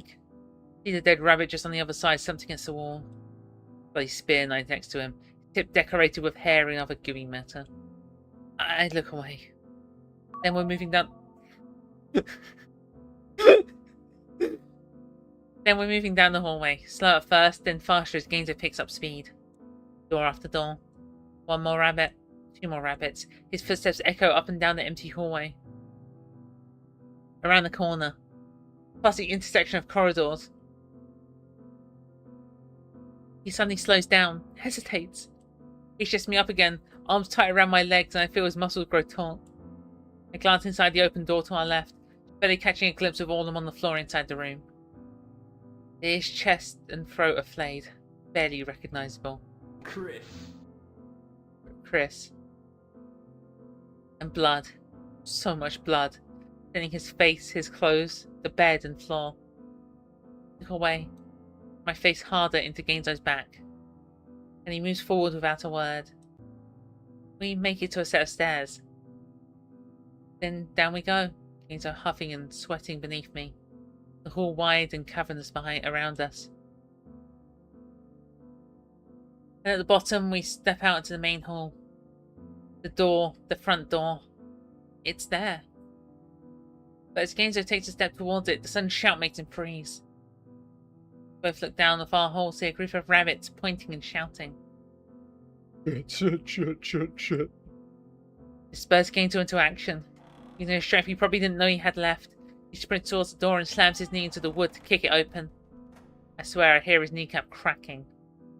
Whether it's a figment of my imagination or is beyond caring, he doesn't acknowledge it. He pushes the rest of the way. He pushes the rest of the way past the heaving threshold into the open air of the castle garden. We're out. We're out. But Gainzo doesn't stop here. He keeps sprinting. Past the bushes, the trees, the fountains. Past the towering castle walls. Past the bridge and the moat and the path towards the village. He shifts left and starts walking toward... Hey, Rowley. He shifts to the left and starts walking towards distant trees, away from civilization and any chance of walking into more guards. I feel him straining beneath me. His breath coming out in short, ragged bursts. His heart is pounding through his back and against my cheek like a jackhammer. Once we're nearer the trees, there's still no sign of the guards behind us. I give Gainzo's shoulder a little squeeze and he stops. Slide off, holding onto his arm for a moment until I find my balance. You sure you can walk? Gainzo gasps out. Takes the opportunity to bend over, his hands to his knees as he gulps in air. I think so. I say, I'm not even sure.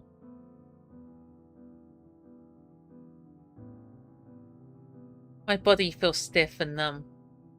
Almost like it's not even there. Gainzo wipes at his face, the sweat smearing the blood across his cheeks. Come on. He finally says and grabs my hand. I held my fingers between his as we begin to walk. We half jog further into the woods and the safety of the leaves.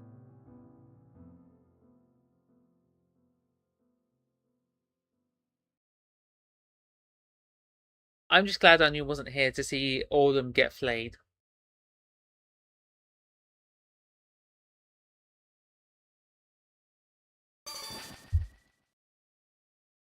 Close enough. It's cooler in here. Cool and dark. I press forward, moving quickly enough that I don't have a chance to look around, but not quickly enough that I missed a clawing tingle of unease run up and down my spine. There's something off about the air here. Why are you green? Heavy, almost. No, really, why is the air green? Weighing down on my shoulders and making it difficult to catch my breath.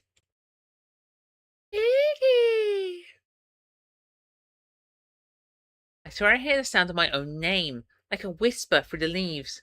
Get out of the forest, run! I stop, look around, squint through the trees. What is it?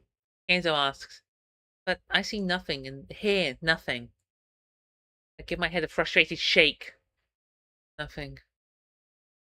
Genzo gives my hand a squeeze. It's warm and comforting. The only source of warmth in this entire forest. Come on, let's try and get back to the other side of these trees. I'll feel more comfortable once we put some distance between us and those rabbits. I nod and we're moving forward again. Walking swiftly, dodging branches and errant roots, moving in and out between the trees. But the chill only seems to worsen. I'm falling.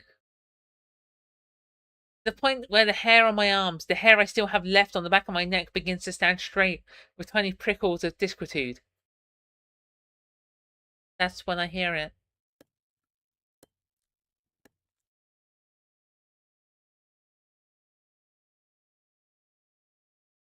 The sound of an axe on wood.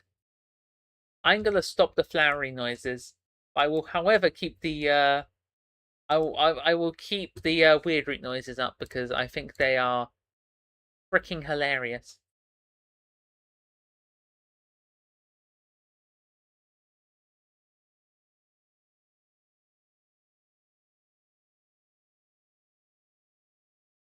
And might be appropriate, but I'm stopping flowery here. Sorry, I had to cut him in half. The sound of an axe on wood. Somebody felling trees? No shot! And close by, too. The further we travel, the louder it gets, almost as though it's all around us and everywhere. Genzo, I whisper. All of a sudden he stops, and I feel his hand tighten around mine.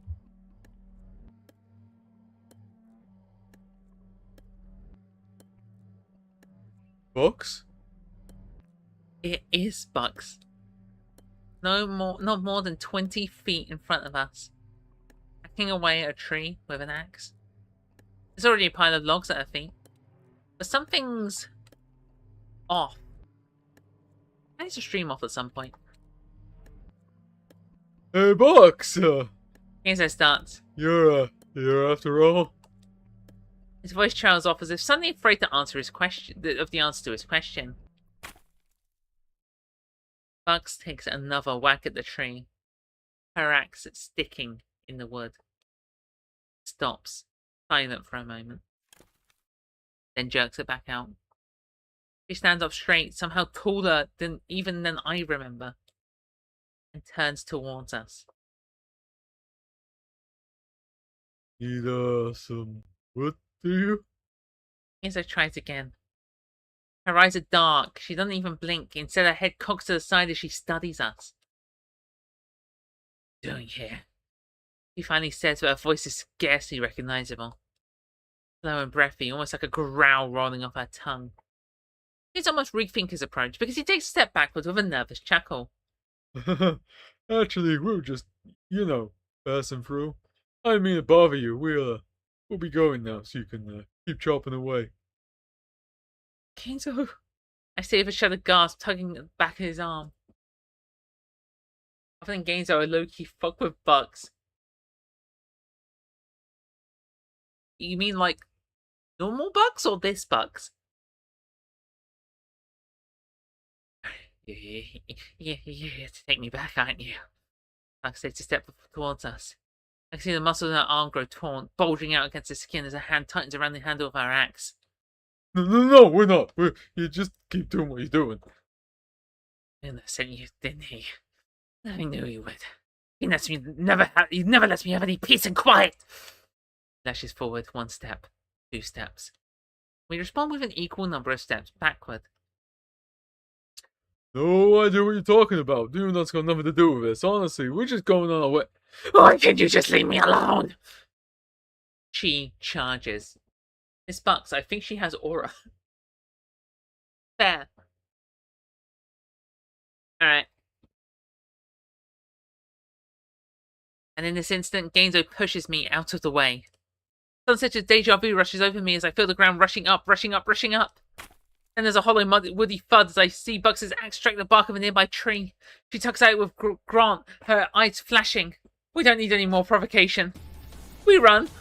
Hearts thudding, breath panics, shoes beating against the hard earth. We shoot through the trees, Genzo's hand tightened around mine, pulling me faster and faster. I barely comprehend what's happening. Everything rushing past at the speed of light, my legs struggling to keep up. Get away, get away, get away! My mind repeats the same mantra over and over, this time with my feet pounding against the wood. I can hear her behind us.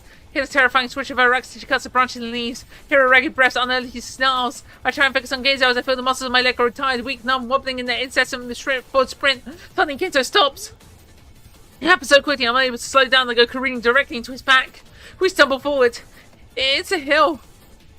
First, Kenta goes down, toppling onto the leaf-strewn slope. Then I follow, hitting the ground hard and rolling branches, burying my skin and rocks crackling its bone. Again and again, slamming into the ground, world splintering around me. Finally slowed down and tumble and open my eyes to find myself on the side of a cliff, only 3 feet from spinning over the side to a rocky landing far below. Sucking my breath, scoot away from the edge. Genzo grabs my shoulders and pulls me back, his hands jerking me up to my feet. His fingers are trembling. Footsteps.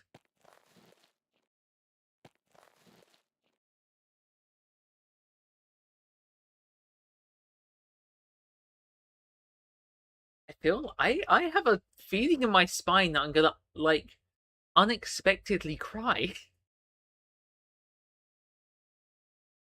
That's never a good sign. Good evening. Hey, Onion.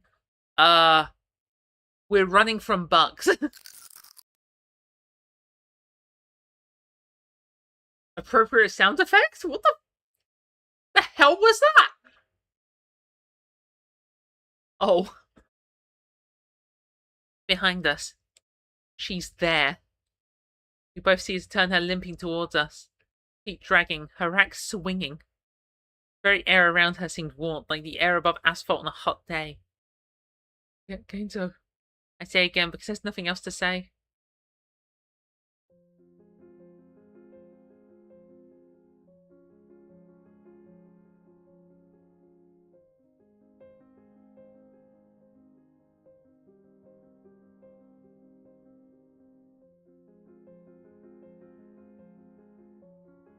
I'll kill you before you can take me back!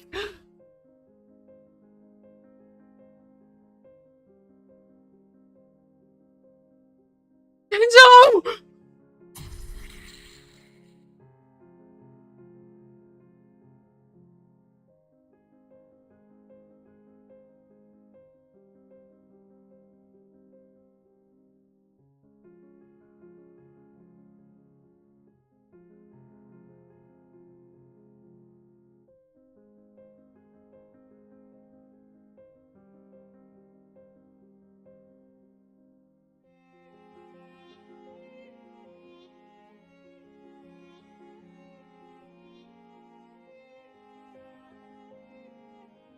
Jesus.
Shit, I know I was gonna cry. Oh, it was when bugs killed Gainzo. I just it wasn't a lot, but it did come out. Fuck.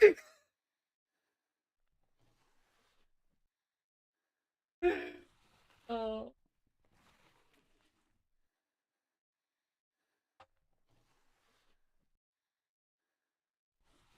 I thought I'd just let it play out. What commentary could I add with tears in my eyes? Oh.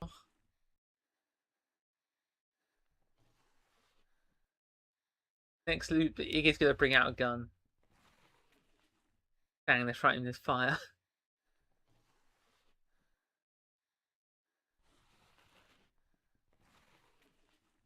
It removes the sound effects. I think I hit more, but it's appropriate potato what happening in Iggy's head. Yeah. Good thing the flowery thing was paused. Oh, else you'd hear while Box was killing Game. So Girona. That was exactly why I paused it. If anything was gonna have the emotional weight, it was gonna be this scene.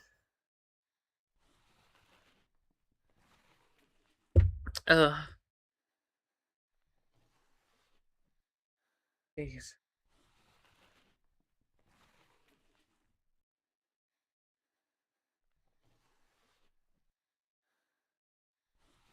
That's a new one. I haven't cried there before. It's not even that different. That piano and tragic scene. Hey guys, I think I found a glue. All according to plan.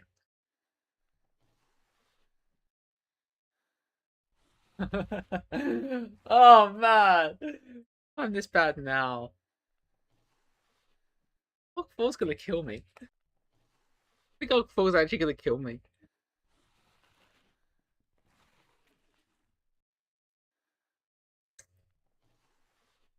I'm waiting to bet Onion knows exactly what scene I'm thinking about if I cried when Gainzo died. And to be fair, I did cry when I streamed the original game. So, oh god, it might actually kill me. For me, the most emotional scene was Arc $5. Yes, that was a very good one. I get very emotional with Genzi. I don't know why. That's just like that's like a freaking trigger point for me. All right, let's wrap this up, I guess. The rocks bite at my knees as I crawl. I trusted that. It's soggy beneath my fingers. Soggy and warm. Smell. It's everywhere. Dripping down my arms. Standing up inside my navel cavity. Like the urge to retch, even though the bar will rise to the back of my throat. Just lying face down the gravel. He's not moving. Of course he's not moving. His insides are falling out all over the ground. My throat hitches. When I reach him, I roll him over to his back. His intestines spill out in the process. Fuck! I need to fix this. And shaking, I scooped him up. Pushed him back inside. I ripped more across his stomach, threatening to swallow my hands. And who knows what goes with them, but I don't care. I just need to get them back inside. Finally, I pulled him up and onto my lap.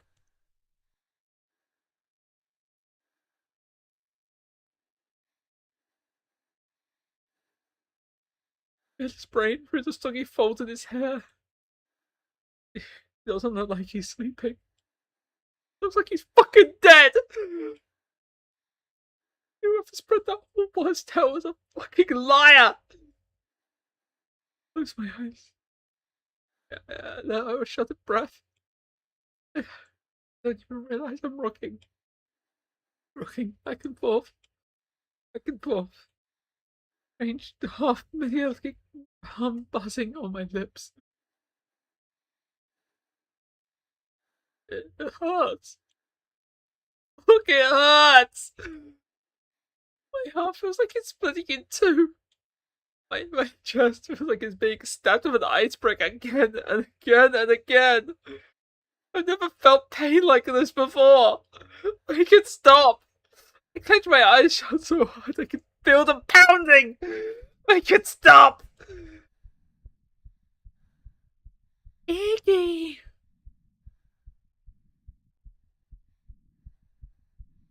Maybe this is why. This is why I've never tried to get close to anyone. Because I know I'll only end in pain. The 31-year-old loser version that pushes away anyone who shows an ounce of affection. Who's too scared they'll find out who he really is. That it's not normal. What do you want, Iggy?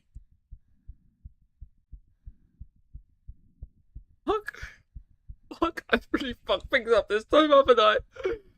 Why can't I do anything right? I'm a complete wreck. Now because of me. Ito's dead. I should have never called him. I should have gone to his shop. Never have fallen for him. Maybe then he could have made it out of this whole thing alive. What do you wish for more than anything else in the whole world?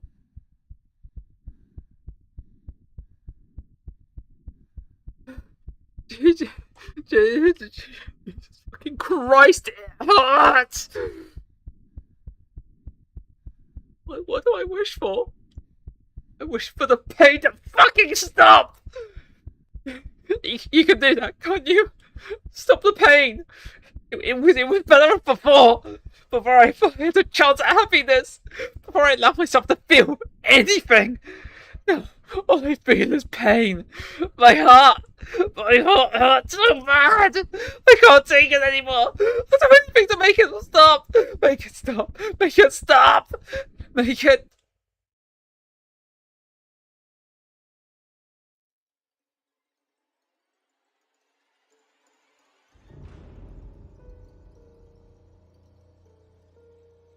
That was our Wonderland Arc 2.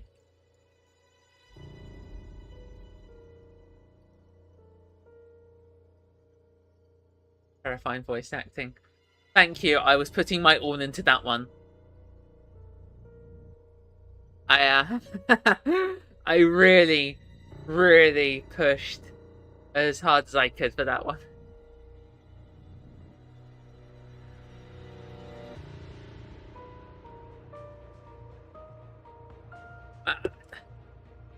I wanted to invoke the kind of empty hopelessness at the start and then just breaking down. And I hope I did that. Range voice acting. Thank you both. Oh, I have to make a clip of that one. Something Ivan the Terrible cradling his son. Oh. Was his intestines getting out? Oh.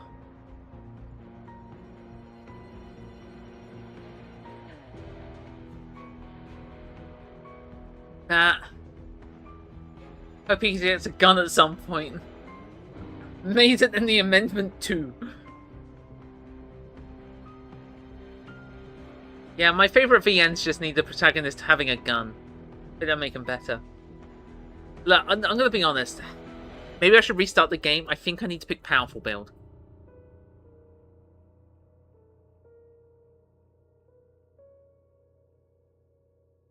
Oh. My goodness.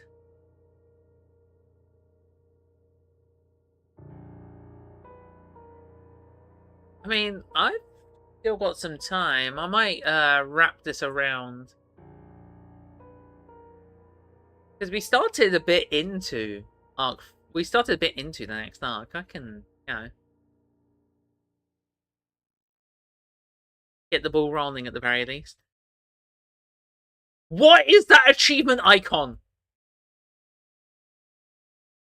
No way, that was hilarious. How do I find that? Give me a second. I need to show that on stream. That was the funniest thing I think I've ever seen in my life. I'm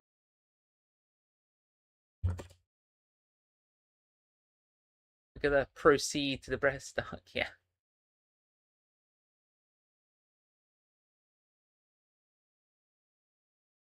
How do I need to show the achievement image. It's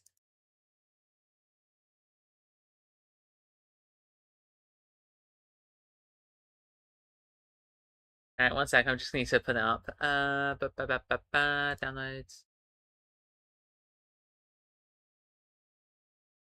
Tell me this isn't the funniest achievement icon you've ever seen in your life. Scarlet Hollow excluded. that's the achievement for filling Arc 2. Oh my goodness. I had to I had to find it on I had to find it on Steam so I could download the actual icon. It is higher quality than I was expecting. Oh, that really. I don't care if Iggy's already messed up in that image. That's Yaoi of Doom and Despair. This entire game is Yaoi of Doom and Despair. Oh, alright. I mean, the voice acting's not finished yet. That's Love wins, not going to Bucks. Oh. I'm sorry, Genzo. I'll have to try something else.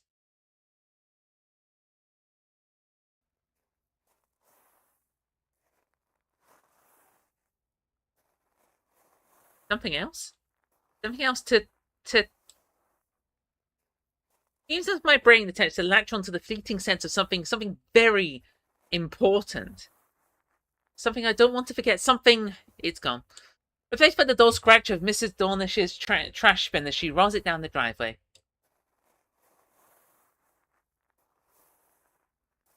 There must be something stuck in one of the wheels because with each rotation the bin lurches upwards and smacks heavily against the pavement. Roll, roll, smack. Roll, roll, smack. Not this again. I groan and shove my pillow over my head as I wait for the sound of something to drop. I pause. Why would I? I hear her stop, pick whatever it is up, and toss it back inside the bin. Row, row, smack. Row, row, smack. Oh, wait, we've gone back to the start of the time loop. Give me a sec. Let me re-enable the 1 hour timers. I'm gonna be honest, I quietly turned off the Weird Out one during the final cutscenes. It felt too important.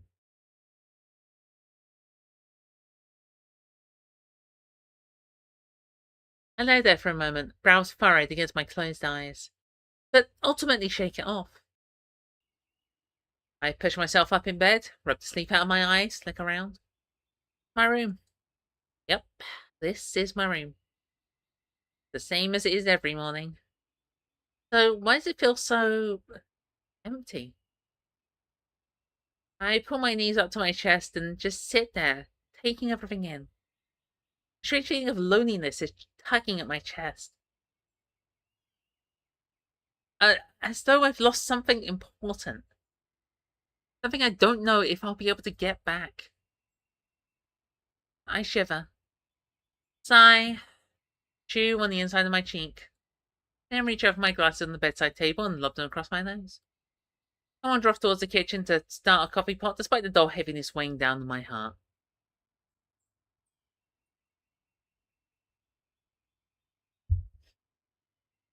Hey. I think I got residue emotional from the last loop. Maybe I really did drink too much yesterday. Made my head all weird. Damn it. You know, if it had gone off when I said weird, it would have been the greatest. I would have lost it. Once the coffee's percolating, I empty the last one of my chocolate rice snappers into the bowl and take to it like soup. I pause for a moment mid-slurp to look around again. Why does it feel so strange? Why is staring down into my slowly marbling milk make twinges of tears form along my lashes? I shake my head.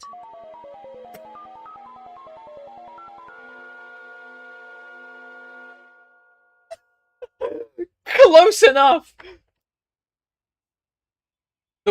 Genji is the destined path, apparently.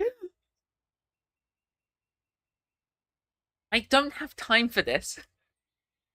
Finish up my snappers and head for the bathroom. Iggy, don't shake your head. It wasn't Iggy shaking his head, it was Iggy forgetting. The forbidden path starts with time loops. I look awful. But then again, when don't I? Lazily lob my toothbrush in my mouth, washing away the chocolate and rinsing out my mouth. Once finished, I splash 3 good-sized handfuls of water onto my face, hoping to wipe away the cloying feeling of sadness while I'm at it. Before pulling away, I take another look at my eyes. I half expect them to find them lined with bruises. But of course they're not. Why would they be? The thought makes me shiver. I spent an extra moment just rubbing the skin beneath my eyes. I'll fix you, Iggy. I spin around. Of course there's no one there. Why would there be anyone there? I'm starting to lose it.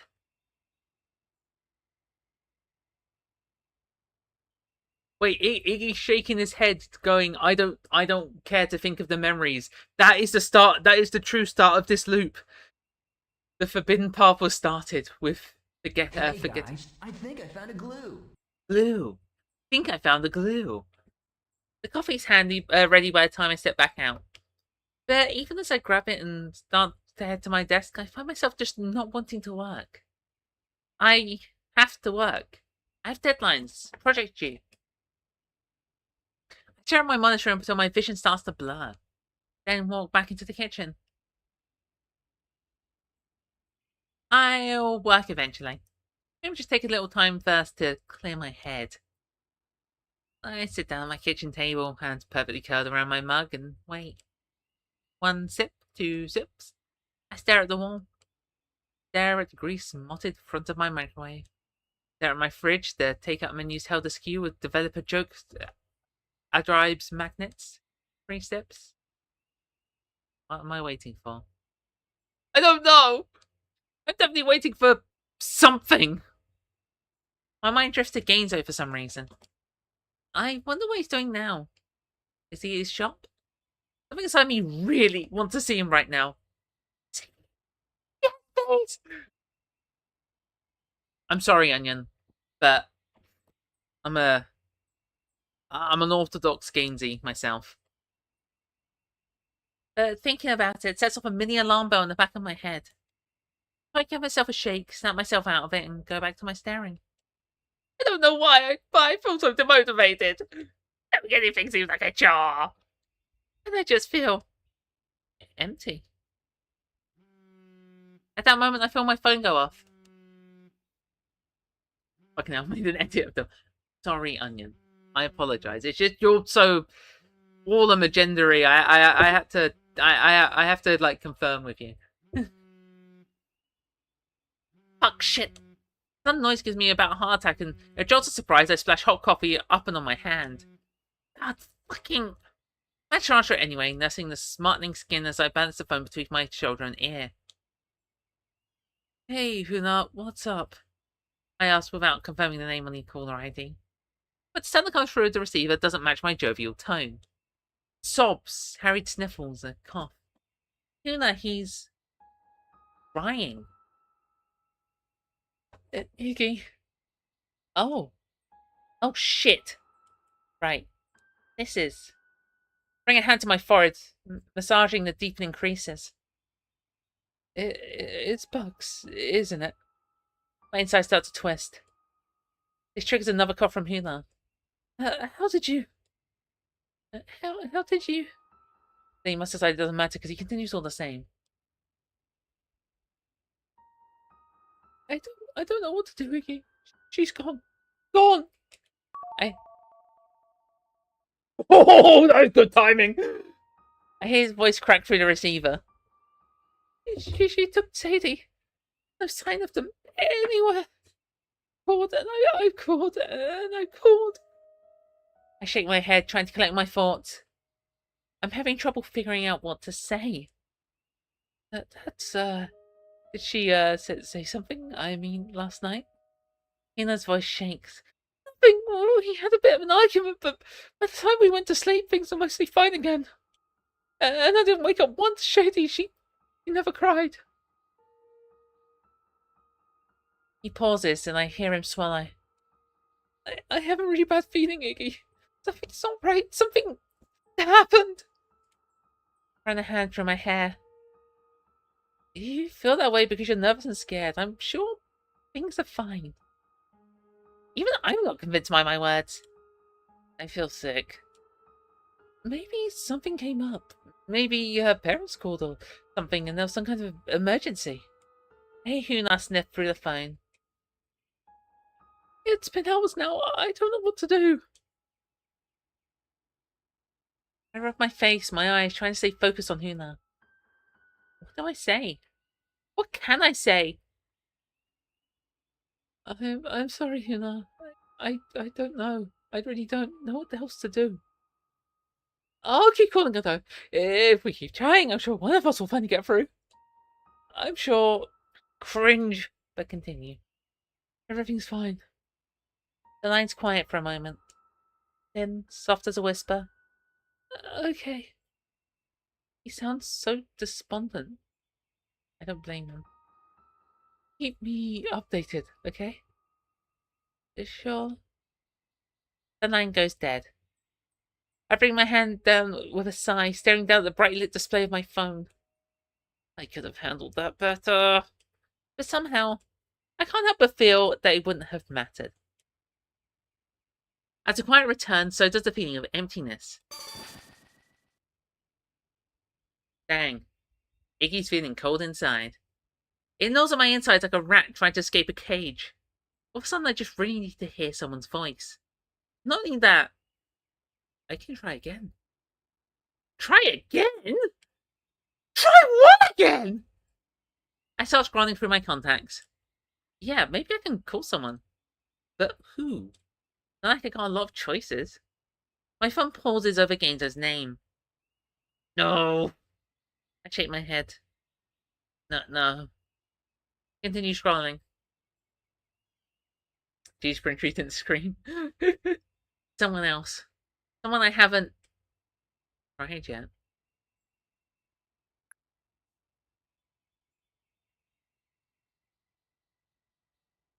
I think. Oh. Why? Sorry to keep you waiting. Sorry to keep you waiting. I have like noise blockers. Why can you hear that? What?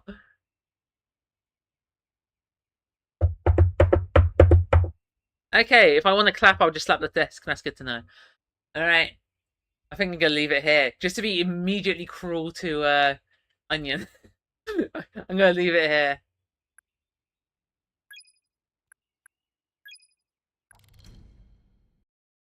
We are still in Arc 2, actually. Dog.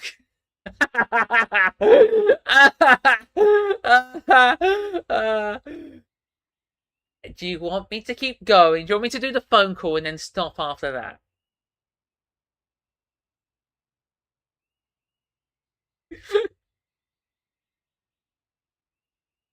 Just a reminder that I will be playing like 4 strings of Disco Elysium before we get back to this. Them's were the rules. Good choice. Okay, we're still in Arc 2, so I will be nice and do the phone call, and then after the phone call, I'll call it quits. Alright, let's call them. I scroll down to all of them's name in the list. Normally, I'd be hard-pressed to call all of them about, well, anything. Somehow feels different this time. I can't explain it. Almost like something needs me to call him. So, with any moment of hesitation, I jab my thumb against the screen and watch as the cheerful phone icon starts to bounce. I bring the phone to my ear. I think about what I'm gonna say. I mean, don't watch it, spoilers, what? Oh, right. By the way, feedback on the different narration style of just kind of, instead of just going, hey guys, it's me, Flowery. I'm doing narration now. I go, hey guys, it's me, Flowery. Get a chance. Alright, I'm gonna stop doing flowery apparently. Get a chance.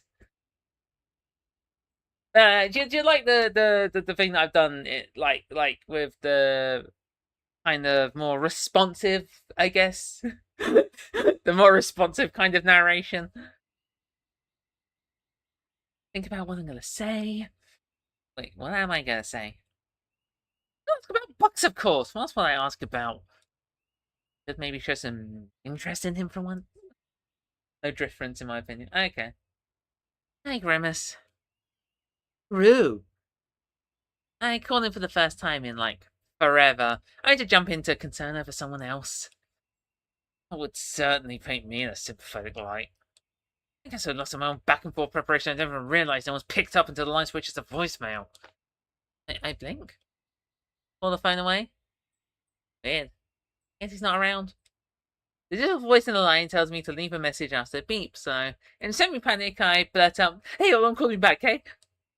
I hit the on-call button. Did I need to leave a message and one like that? Taboo. I didn't even see why I was calling. Well, whatever. Yeah, at least you should call me back Your now. dad's my best friend. Thanks, Lowry. Your dad's my best friend. I ran a hand through my hair with a sign, trudged back over my desk. I guess I could try to work. It's a bit all over the place, but that's not something my clients are going to care about. Might as well try and focus as much as I can.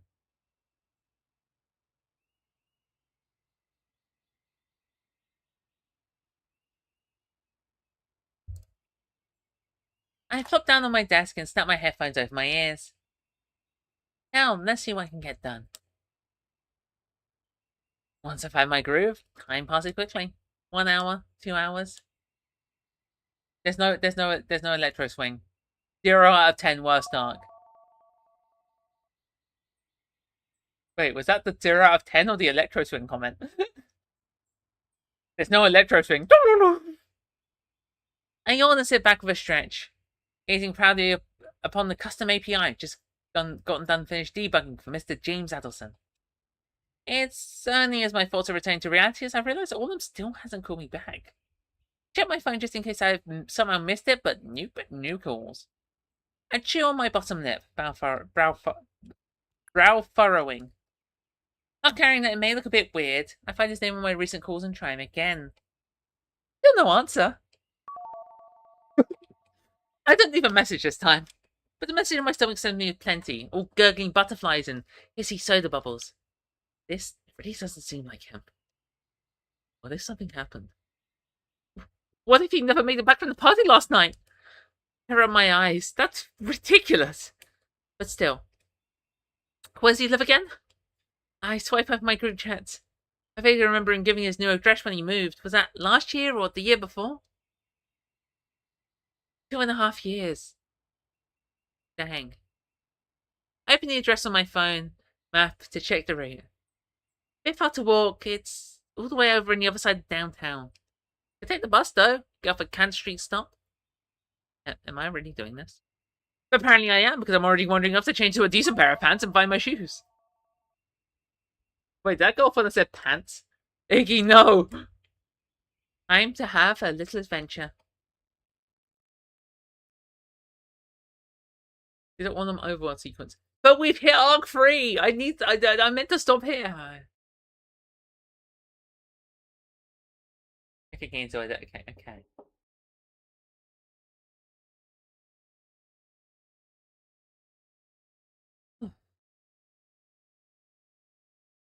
Leave it to me. Leave it to me. Oh wait, I need to make sure that I'm not like missing anything. Oh.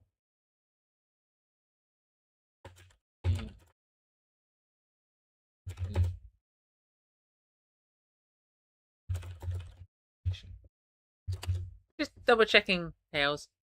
I also forgot I sent Hales Curse Sonic fan art. Which, no. I'm not showing it. In fact, the only reason I have it is because I downloaded a ton of Sonic wallpapers, and for some reason that was included. I don't know why. Oh. Oh, that was a quick reply. Oh, I got time. Oh, apparently I was told the time a few minutes ago, but...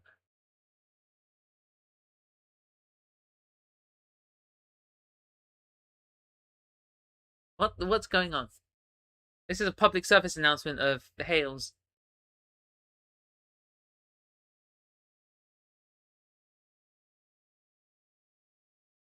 I have 5 minutes. What?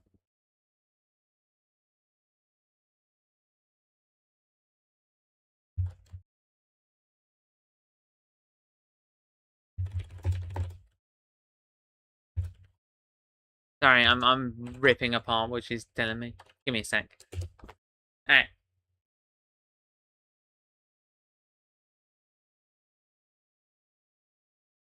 We can keep going, I got time.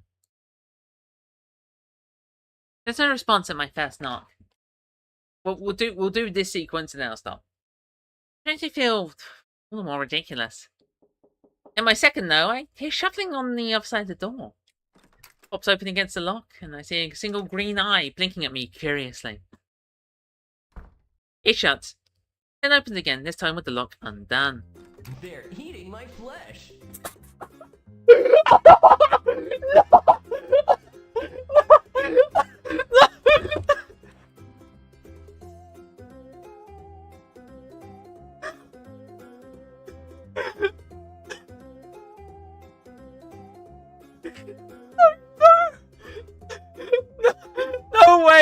No way all of them opened the door at that plane!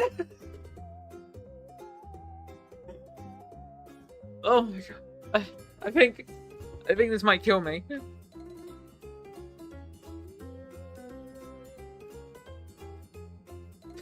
Oh my goodness! They're eating my flesh. One of them stares at me as though he's never seen me before in his life. He's an absolute mess, hair jutting out in greasy clumps, cheeks of sickly grey and eyes sunk in the top boulder-sized bags. He's wearing the same shirt as yesterday with nothing but boxers and socks beneath. Well, one of us is gonna have to change. I'm kidding, but is it definitely hot hair still?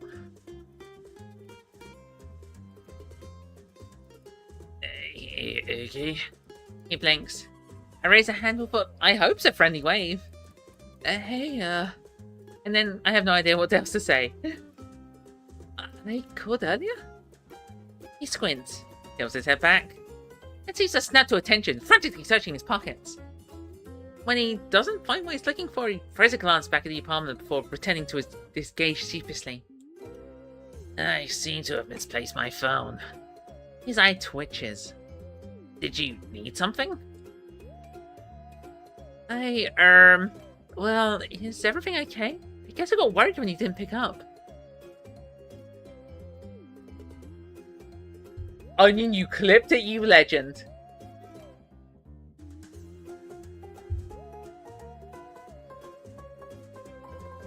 Wait, how's I...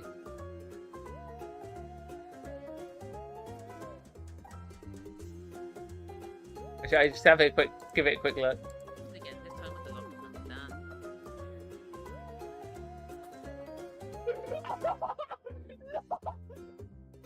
undone.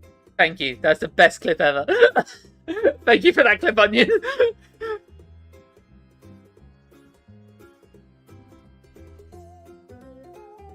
Another twitch. You were worried about me? He blinks. Yeah, I mean, sure. I shrug, cock a brow. You don't look so hot. He laughs, as though it's more skittish than his usual laugh, almost nervous. I'm fine, just a bit under the weather. Drank too much yesterday? I ask with a grin.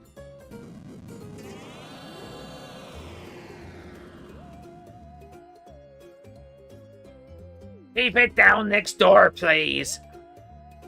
He smiles, except it's not quite a smile. It's more like disguising a grimace. Oh, I just remembered. Sure. I suddenly realized how awkward it is just standing in the doorway.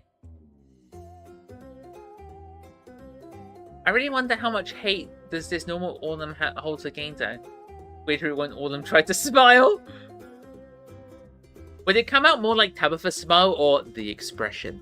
Is my question. There is a comment I want to make, but it's spoilers, so I will refrain from... Let me open Tumblr real quick. Where's Tumblr? Where's Tumblr?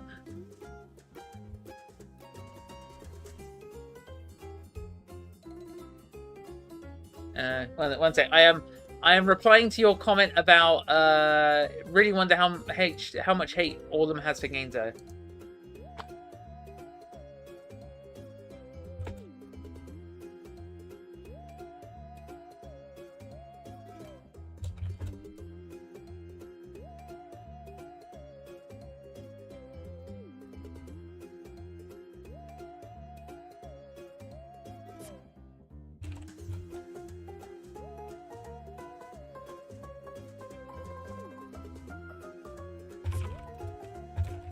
You can hear me typing. I have a...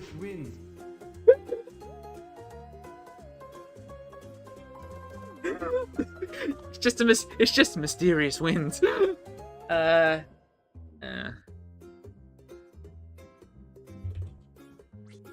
there we go. There's my response to the comment about all of them being messed up. Mysterious wind. Tabby smile, yeah. Freaking mysterious winds on my keyboard. It's, I mean, can I come inside if it's not too much trouble? His eyes dilate.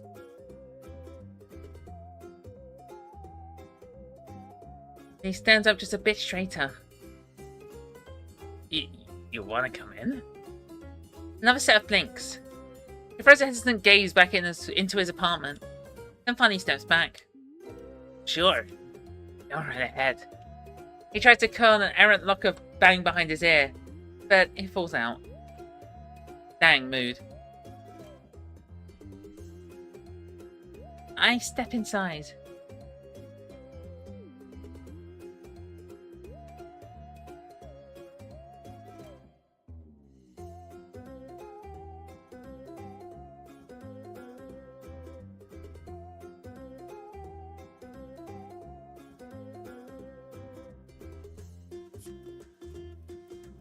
And I'm immediately met with a sordid smell. It's not awful? It's just kind of there. Damp and bitter and curling up inside my nostrils as I look around.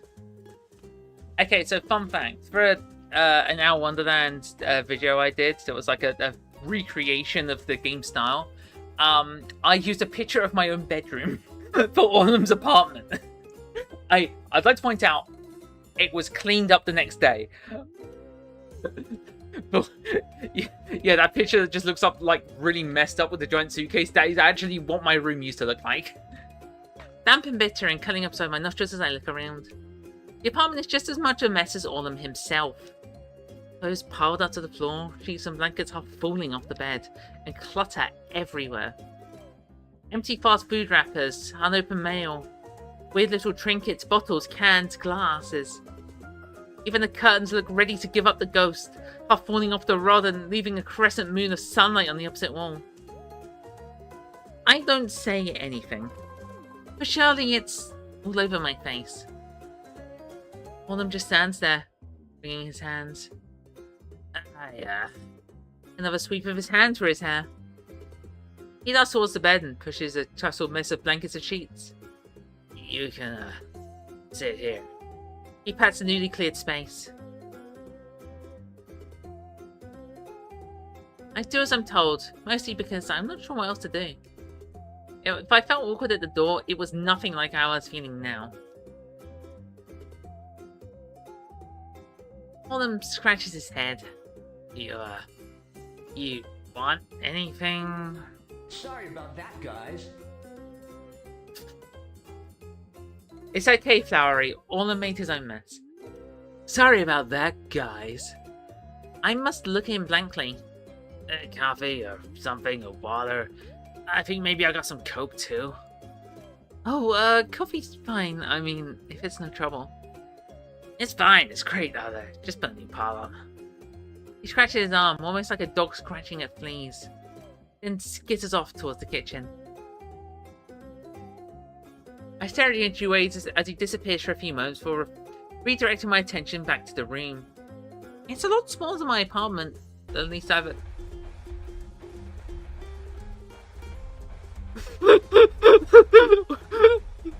We just have to wait it out.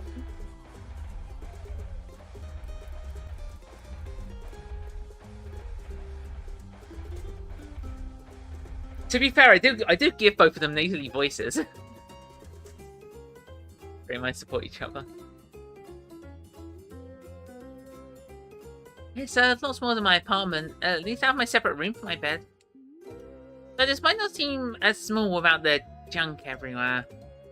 There's a desk in the opposite corner with a dusty old laptop and an empty bottle of whiskey. Piled up next to the desk is what looks like 10 or 12 empty delivery boxes. Flowery nasally voice, you know I meant Birdly, you fool! Sorry to keep you waiting. Ugh, I feel dirty doing that. Piled up next to the desk are what looks like 10 to 12 empty delivery boxes. I let my gaze follow the wall back and around until it meets a bulletin board hanging over the bed. In between the fast food menus are scattered postcards, strange papers and cutouts. I can't for the life of me understand the value of and the occasional photo. One in particular catches my eye. That Chud Birdie lives on my heart. Aww. It's us. 6 of us. The group picture we took after prom.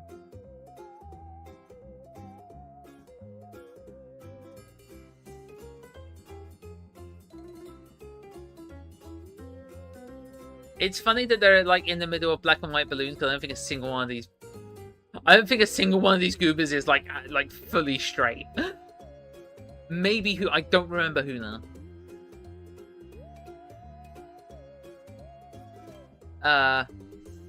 But I mean, I think we've well established Iggy and Gainzo at this point. Bucks is bi. Orlum is pansexual, and Gidget is a surprise tool that will help us later. Our woke Wonderland. Caught up in horse girl racing. Bucks is bi. Yeah. Let me double check. I'm pretty sure. Yeah. Bucks is bi. Actually, I reposted one of the Pride Pin image recently. Let me see if it's on my thing. With my account.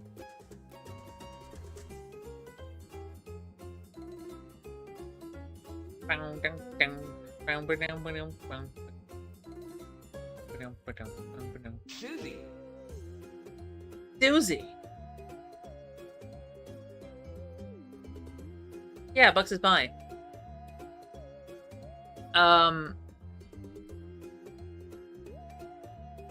Iggy is demi-romantic asexual. And Susie.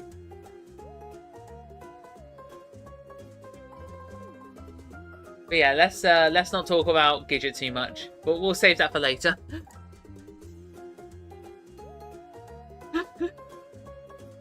He and Aaron Bucks have been the only two to go to actual prom. The rest of us just crashed the party afterwards.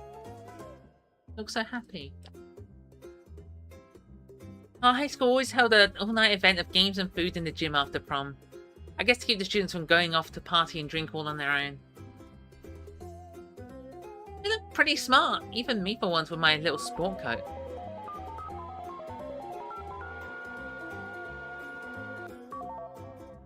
Alright. Big as Arrow. No, he's demi-romantic. He's very clearly asexual, but he's demi-romantic. So he's only into people he knows. Dang. I sure hope there's not a photo showing a bunch of people that he knows.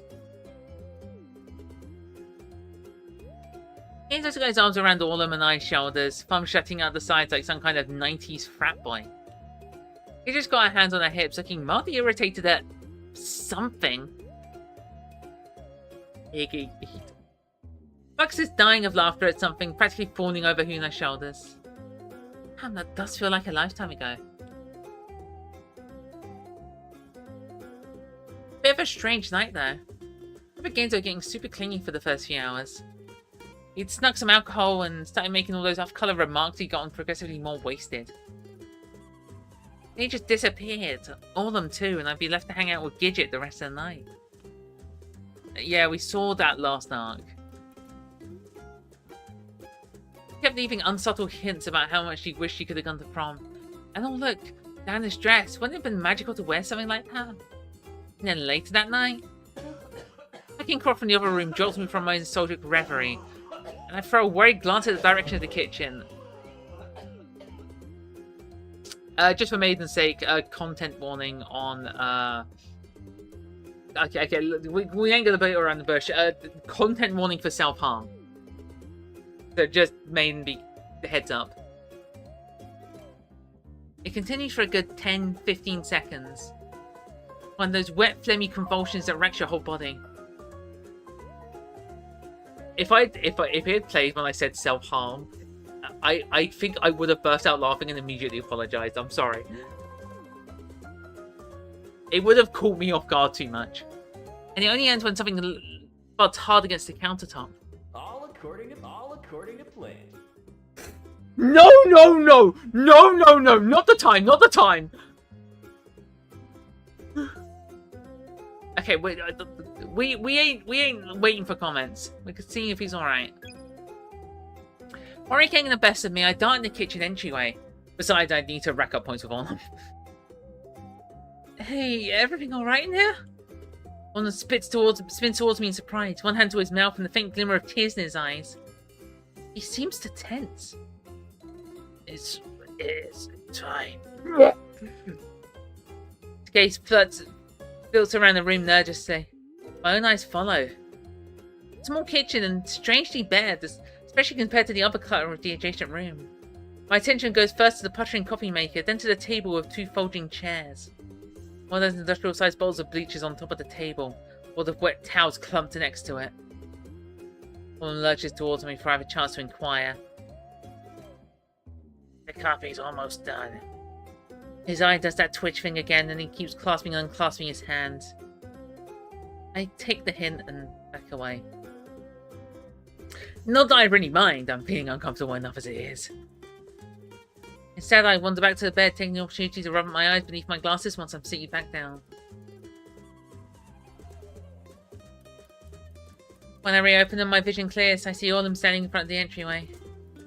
He's tapping his wrist against his thumb anxiously. First right wrist to left thumb, then left wrist to right thumb. When our eyes meet, he turns back to the kitchen. I chew on the inside of my cheek. That's the first time this stream. Take a shot. Brows furrowed. Finally, Orlum returns, carrying a mug of coffee between his hands. It doesn't have to be a shot of alcohol. Like, you know, get a shot of like squash or something. Really mesh yourself up.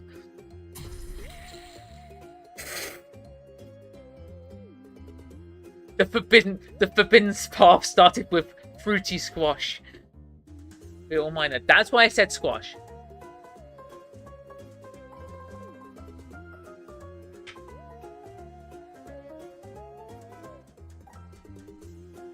I'm gonna be honest, taking a shot of squash actually sounds awful. The forbidden path started with the Second Amendment. I cry. Finally, Orlum returns, carrying a mug of coffee between his hands. He's almost painstakingly careful with the way he walks, make sure it doesn't spill out onto the floor. I can't help but find it funny given the current state of his apartment. Here. He hands it over just as mindfully, making sure I can get my fingers around the handle. I hope it's okay. Thanks. The mug is orange and sports a Garfield face on one. Is that legal? Garfield face on one side. I bring it towards my chest and peer down at the steaming liquid. Orlum takes a seat beside me.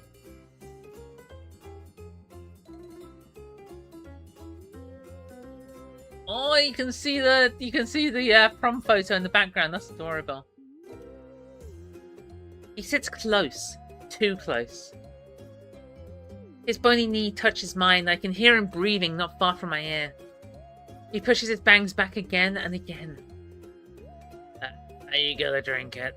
Also, can I just say that Iggy looks adorable? I'm waiting for it to cool down. Oh. More hand wringing. Darius, a bit of a mess in here. I don't, have company often. It's fine. It's my fault anyway, coming over unannounced. I see his stockinged feet curled against each other on top of the carpet. Seems quite pensive. Makes all the muscles in my grangly legs lurch beneath my skin. You were worried about me? He repeats the same question from earlier. I pause in the middle of blowing my coffee. Yeah, I tried calling, but you didn't answer. I even left a message. He brings a hand to his knee, gaze pointed downward. Any wild party yesterday? Ah. Not sure I'd call it wild, but it was fun, yeah. Let's get out of it. Yeah. Side of Girona! The side of Orland's mouth twitches. Pause. Then. Depression, not with Gidget. Huh? Why is that? Figured you'd go and console her. Girls are the most vulnerable when they're upset, you know. His eyes widen. To be fair, I wouldn't put it past him to say valuable. Girona again? I don't think this video has a jot orange or just kidding, and that makes me sad. I roll my eyes. Wasn't more reason for me not to go then. Take a sip of coffee. Me and vulnerable don't mix. Kinda weird, Iggy. You're kinda weird, you know that, Iggy. Oh, I'm weird? I, of course, hit up bars afterwards. You know me, party animal. Once I start, I just can't stop. Wouldn't have expected any less. The Stingers! Must have had like 10 girls hitting on me. Absolutely voracious, these ones. Sexiest girl she's ever seen. Oh, yeah? Doesn't want to have a threesome with me, but I have to refuse. It's not big enough, and you know. Girona again? The orange will never remind me of the orange tilted gift. Which one's that? I think I'm getting a remodel. I mean, it screams me. Real love shack kind of thing. Do we call them out? Oh, everyone's telling an asexual this. Damn right. Well, what do we pick? Do we say that it sounds sweet, or that we call them out?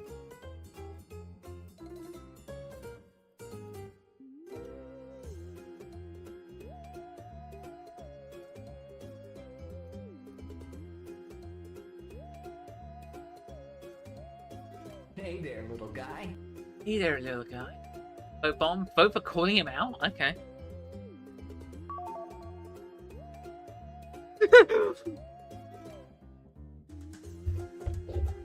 The Forbidden Path starts with Onion voting against the game, Orlam support.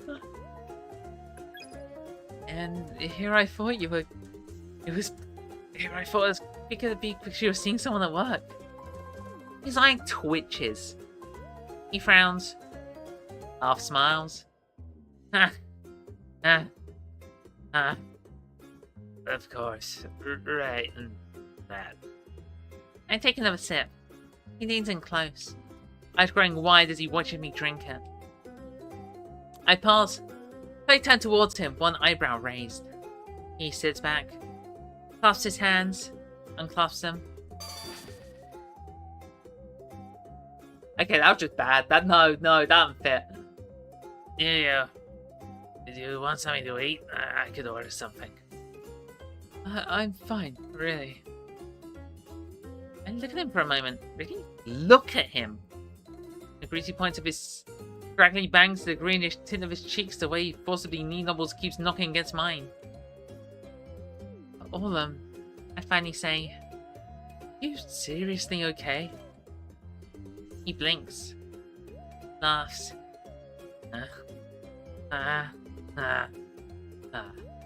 What are you talking about? Except in that next instant, his body lurches forward and his hand goes to his mouth.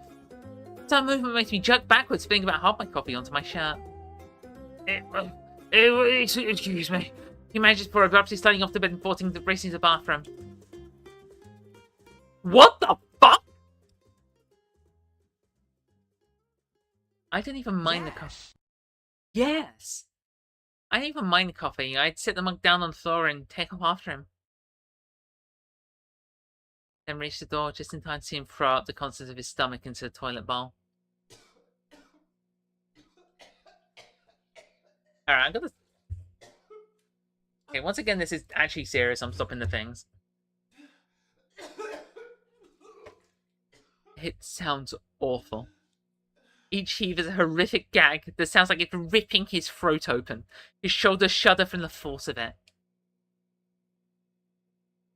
Fuck. After a minute or so, the convulsions begin to die down, and his body slumps down on the toilet seat, head hanging half into the bowl. I don't know what to say. So I don't say anything. Instead, I kneel down next to him, one hand on his back. Feel the knot of his spine through his rumpled shirt as I rub up and down. And when he sits back, vomit, saliva, and snot drip down on his face and chin, his whole body shivering. The colour of the bowl is worrying. A horrible greenish brown. Hey, come on. I finally say, pulling him over towards the wall. I sink to my seat and thumps against my shoulder.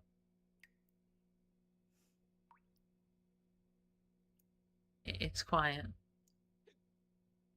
Quiet except for the occasional sniff, occasional hiccup. The occasional continuity error. Iggy's shirt should be stained with coffee. Okay, I'll stop.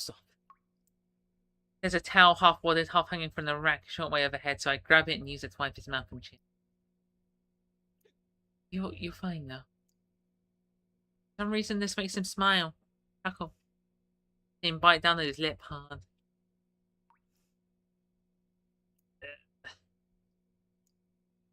Did this to myself. Oh. Barely more than a whisper. I don't say anything at first. Then, what do you mean? Another chuckle. This one sounds a gooey chunk down his chin.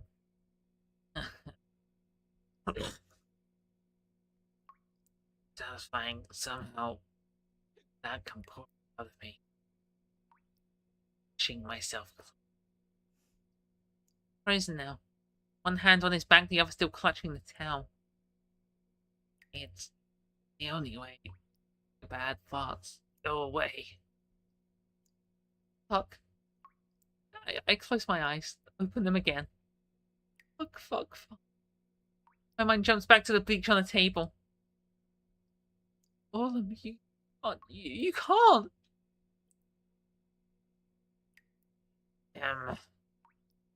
Cuts me off. Smile fades, twists downwards. Seeing his lip trembling. Every time. It's always the same. All those feelings rushing back. He brings his hands to his head, fingers dragging into his scalp as though trying to scoop something out. Wish I could die. My grip on his shoulder tightens. You don't mean that. What are you talking about, Gainzer? Gainzer's certainly given a lot of shit over the years, but had it been that bad? Guilt tugs at my conscience. I hadn't been the angel of innocence either, never telling Gainzer to stop. Sometimes I'd even gone along with him just for the laughs. When Orlam's mum had died. When she killed herself. I went. Still remember the day you come back to school after that. Enzo had gone on to him, face a picture of worries and arm outstretched. And Orlum, for the first time, I'd seen a little glimmer of happiness in Orlum's eyes, through the bleak and the tears. And then Genzo grabbed the back of his shirt collar and jerked it upwards like a noose around his neck, imitating the music from Psycho and saying this suicide was genetic. Fuck! Things have been worse than I remember. I looked down at Orlum's hunched form and felt a sort of weird heat building up from the base of my belly. Anger. For at myself. For at Genzo. For at life in general. Not normally an angry person. Probably the exact opposite, actually. A little too easygoing. A little too blasé about things. That thought just fuels my anger, because if I hadn't been like that, maybe I could have done something or said something. Things that might not have ended up like this. I laid my thumb into Orlum's shoulder with a sigh. Fuck my Genzo stock. I don't know if I can forgive Genzo for that. Wonder I haven't eaten Orlum and Genzo really. I think what happened is that something occurred and Genzo just started like joking around Orlum and like mocking him. And then he kind of, no resistance was offered. Orlum always kind of shriveled away. So Genzo just kept at it, and with no resistance, no one calling him out on it, it just kept getting more and more dramatic and worse and worse.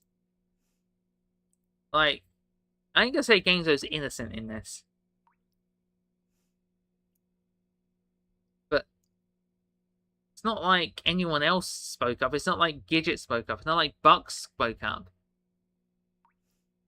Obviously, Iggy didn't speak up. We've already covered that. Move my stocks to Bucks.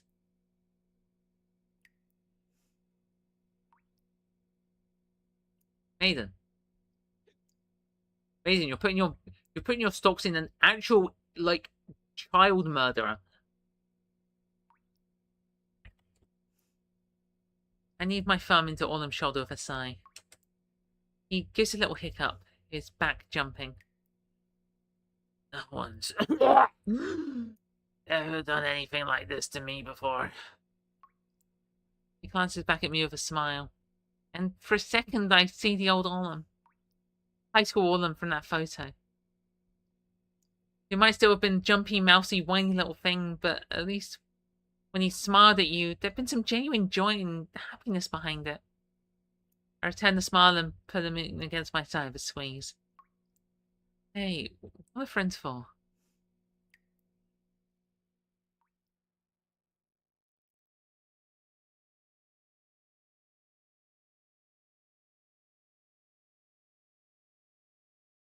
Alright. I think we'll call the stream there. Not spoiler. It's she said it Arc 1. She explains how she got into Wonderland and that she had to stop her crying. Yeah, but she has a cool axe.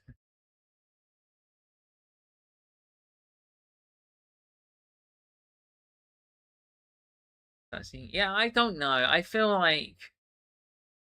don't know.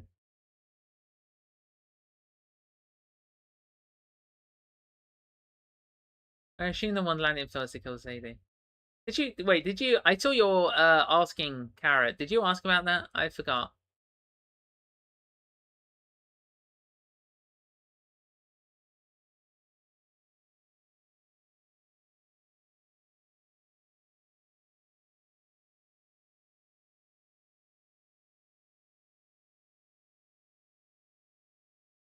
Carrot Fry, she did kill Sadie. Yeah, yeah.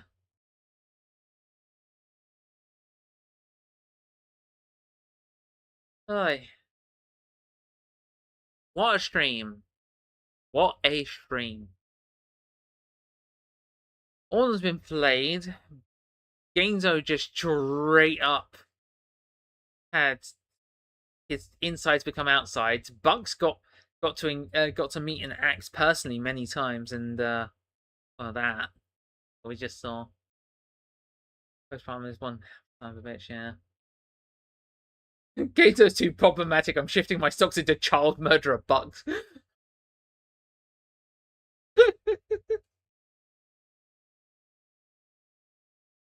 uh, yeah, that's definitely gonna be it. I need to relax a bit. I need to relax my throat. And I've got about an hour till I see House, so I'll just chill.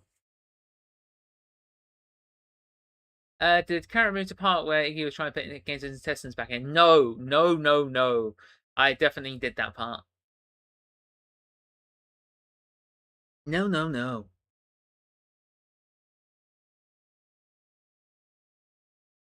I'll probably.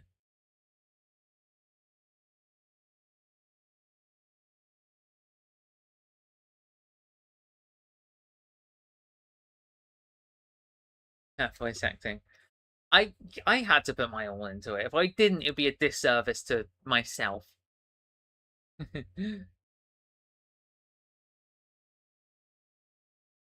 All right, well, have a absolutely lovely time, my lovely chatters. Have a good morning, evening, afternoon, night, and as always, stay hydrated. See you next time on. I'm gonna put in Monday. See you next time on Monday for the return of Disco Elysium. Yippee! Stay hydrated. Don't touch that water dial. Oh, don't touch that tap. You get a tapper event. Good luck. Good flipping luck. Alright, yeah, bye. Bye for now, y'all. Y'all. That's weight in my mouth. I salute to you. Bye.